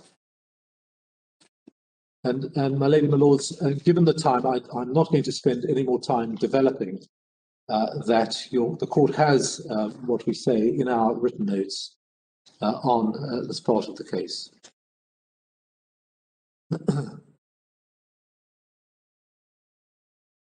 Can I just then deal with the fourth point that we make in this context fairly quickly? That's the point we deal with in our written case, paragraph 79 and following, page 140. And this relates to the fact that as we submit, it is possible to identify at least two further anomalies in this area of law, if, as BTI contend, the creditor duty is capable of applying to lawful dividends. The first anomaly is this. Suppose that the Articles of Association provide that dividends are payable at the discretion of the shareholders in general meeting, not the directors. If there is such a provision, and the company in general meeting decides to pay a dividend, after satisfying itself that proper provision has been made for potential liabilities for the purposes of Part 23, then no question could arise of challenging that payment on the grounds that it constitutes a breach of the creditor duty, because shareholders are, of course, not fiduciaries. They may vote as they please in general meetings. In other words, while no challenge could have been made to the May dividend on the ground of the creditor duty had it been paid following compliance with Part 23 by the shareholders alone, on BTI's case, such a challenge could be made where that dividend is paid by the directors, again following compliance with Part 23, even though the amount of the dividend and any prejudice to the creditor is the same in both cases. Again, we say it's unlikely that the law properly understood should involve such an anomaly. The second anomaly concerns what might be described as mandatory dividends. My Lord, Very short question. Where 100% of the creditors decide that a dividend should be paid, does it depend upon any provision in the articles? I'm sorry, my Lord. Where 100%? No, I'm just coming back. I'm coming back to your ratification submissions. If a company doesn't have provision for shareholders to declare dividends, but nonetheless 100% of the shareholders are agreed that a dividend should be paid, does this point depend upon the provision that shareholders can pay dividends in the article? No, it doesn't. No, I thought not. That's for sure. No. Yeah, I'm sorry. I thought you said if the creditors decide it, does it depend on something, which is what threw me. Forgive me, that was an error. So that is the first anomaly. The second anomaly concerns what might be described as mandatory dividends. And for the court's note, we address this at paragraph 81 of our written case, page 140. Now, suppose, for example, that the Articles of Association of a company provide that the company must pay a dividend of 10%, or for that matter, 100% of its distributable profits each year. If the payment of such a dividend would be lawful, that is to say, it would comply with Part 23 and the common law maintenance of capital rules, then it is well established that the company must pay the dividend. And in such a situation, the directors have no discretion. And provided that the dividend is lawful because an appropriate provision depending on the probability test has been made, the directors would not be able to refuse to pay the dividend on the basis that whilst this is, based on a careful assessment, unlikely to happen, paying the dividend might nonetheless give rise to a real but not remote risk, albeit an unlikely risk, that the creditors would not be paid. And my lady, my lords, if the directors pay that dividend, as they would be obliged to do, it could not be suggested that they've acted in breach of their fiduciary duty. They're simply implementing the provisions of the company's constitution, which provide that the dividend must be paid if it is lawful to do so. There is one authority to which I would direct the court's attention. I wasn't proposing to take you to it now. It's the Patterson case, which we have at page 4415, which deals with this point. Can I particularly commend to the court Viscount Haldane at page 4417, Lord Kinnear at page 4418, Lord Shaw at page 4418 as well, and Lord Palmer at page 4419. Now, what we say that authority represents is the proposition that the Companies Act permits shareholders to incorporate a company on the basis that the entirety of the company's assets, which are properly to be regarded as surplus assets, shall be distributed to them. And plainly, directors who comply with such a provision are not acting in breach of a fiduciary duty. What is perhaps anomalous about BTI's case is, whilst the payment of a mandatory dividend cannot be attacked on the basis of the creditor duty, BTI say that the payment of a discretionary dividend can be, even if the amount of the dividend is the same and the actual prejudice to the creditors, if prejudice there be, is the same as well. Now, that would mean, for example, that if the May dividend of about 135 million euros had been a mandatory dividend, BTI would not be able to say that the directors were in breach of a creditor duty, but merely because the dividend happened to be discretionary, they can say that even though the form the dividend takes makes no difference to the creditor, there has been a breach of duty. And so BTI's approach would make the applicability of the creditor's duty to a dividend turn on the internal constitutional arrangements by which dividends are paid, because the duty would not bite where the dividend was mandatory, but it would bite where it was discretionary. And again, we would respectfully submit that that is unlikely to be right. Now, just stepping back, I just want to make this point about part 2. That's to say, issue 2. My learned friend suggested yesterday that it would be anomalous if there were a general creditor's duty for it not to apply to directors. That is to say, to dividends. And one sees why he says that. If you have a general duty, why should it only apply to some conduct of directors and not other parts of conduct? But issue 2 becomes relevant in 2 ways. First, insofar as one wants to confine West Mercia to the facts of that case, it wasn't concerned with dividends, and there is no authority in this jurisdiction which would extend the West Mercia analysis, the creditor duty, to dividends. So just going to the points which have been made to me about section 172(3) and the assumption made as to what the state of the law is, it's perfectly possible to say there was a creditor duty, but it only extended to certain parts of the law, and we can't overrule it in relation to those parts. But it has never been held as a ratio of any decision to apply to dividends, and there are reasons why it would be anomalous to apply that. My learned friend yesterday suggested that there was authority on this. He was, with respect, wrong. He referred to 2 authorities, Vivendi and Re Loquitur. But the difficulty for my learned friend about those 2 authorities is that they were both cases in which the payment of the dividend was unlawful. So we're not talking about a lawful payment of a dividend. They were both cases where dividend payment was unlawful, and therefore what was said beyond that is simply of no assistance. So that is one respect in which issue 2 is, although it might be said to be anomalous, of some relevance. But again, as I said at the outset, issue 2 is also relevant in that it feeds into issue 1.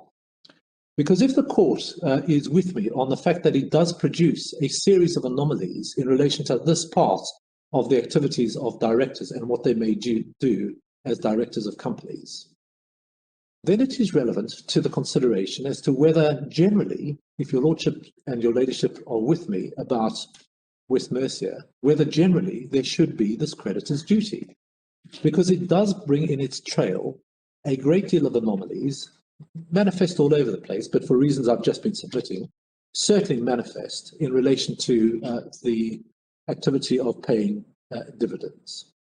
And just taking a step back for a moment, what all the examples I've given of the court under issue 2 demonstrate, that's to say danker, shareholder declared dividends and mandatory dividends, what they all demonstrate is that shareholders actually have a statutory right to incorporate a company on the basis that all of its profits will be distributed, provided Part 23 is complied with. As Earl Lawburn put it in the Patterson case, to which I took the court, this is page 4417, I didn't in fact take you to it, I didn't have time, page 4417, that is a contract which the shareholders are entitled to make and which the courts will enforce. That's to say that shareholders have a statutory right to incorporate a company on the basis that all of the profits will be distributed, provided they are surplus profits.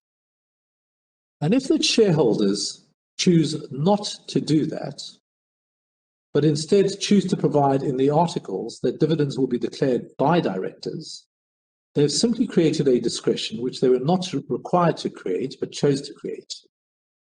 And the effect of my learned friend's case is to convert a discretion created by the members for their collective benefit, and which they were not required to create, into a discretion potentially for the benefit of a third party, that is to say, creditors. Now, I'm afraid I do not have time to deal with paragraph 224 of the Court of Appeal's judgment, which you will see deals with what we've been calling issue 2. That's at page 218. Lord Justice David Richards did not deal with the Danker point or the point about mandatory dividends or the point about shareholder declared dividends, but simply identified what he regarded as a scenario which meant that the creditor duty really should cover the declaration of dividends. The premise of Lord Justice David Richards' analysis, however, assumed two things. First, that the law was always adverse to the possibility of a dividend being declared if the effect of that was to prejudice creditors by placing the company in a position where those creditors, where the company might go insolvent. And secondly, Lord Justice David Richards' analysis assumed that the only duty which was in play here, which might have prevented the directors doing what they did in his paragraph 224 example, was the creditor duty. But with respect, both those predicates for his analysis were wrong. I've already explained why we say the first predicate, that the law is always adverse to the payment of a distribution that would put the company into liquidation, is not sound. There are circumstances, mandatory dividends, shareholder declared dividends, and indeed Danker, which show that the law is not always adverse to that outcome. But perhaps more pertinently, the predicate that there was no other duty which might come into play here was also wrong with respect, because we would respectfully submit that section 172(1) would come into play here. One doesn't need the creditor duty here to prevent the outcome, if that is what the law thinks should happen, identified in the paragraph 224 outcome paragraph being avoided. Section 172 applies. Why is that section 851 there? For the capital maintenance rules, my lady. Yes, that's what we're talking about, whether or not the directors, I thought we were, that the directors could pay a dividend the effect of which was to render a company insolvent. I thought that was within what you said was capital maintenance. I don't want to spend time on this, but I still haven't quite worked out what you say on 851, but I no doubt will when I read the transcript. I'm grateful, my lady. My lord, my lady, I think that is all that I have time for in relation to issue 2. As I say, we've dealt with it fairly fully, and I do need to save some time for issue 3. My lord, we can't. You may be on mute.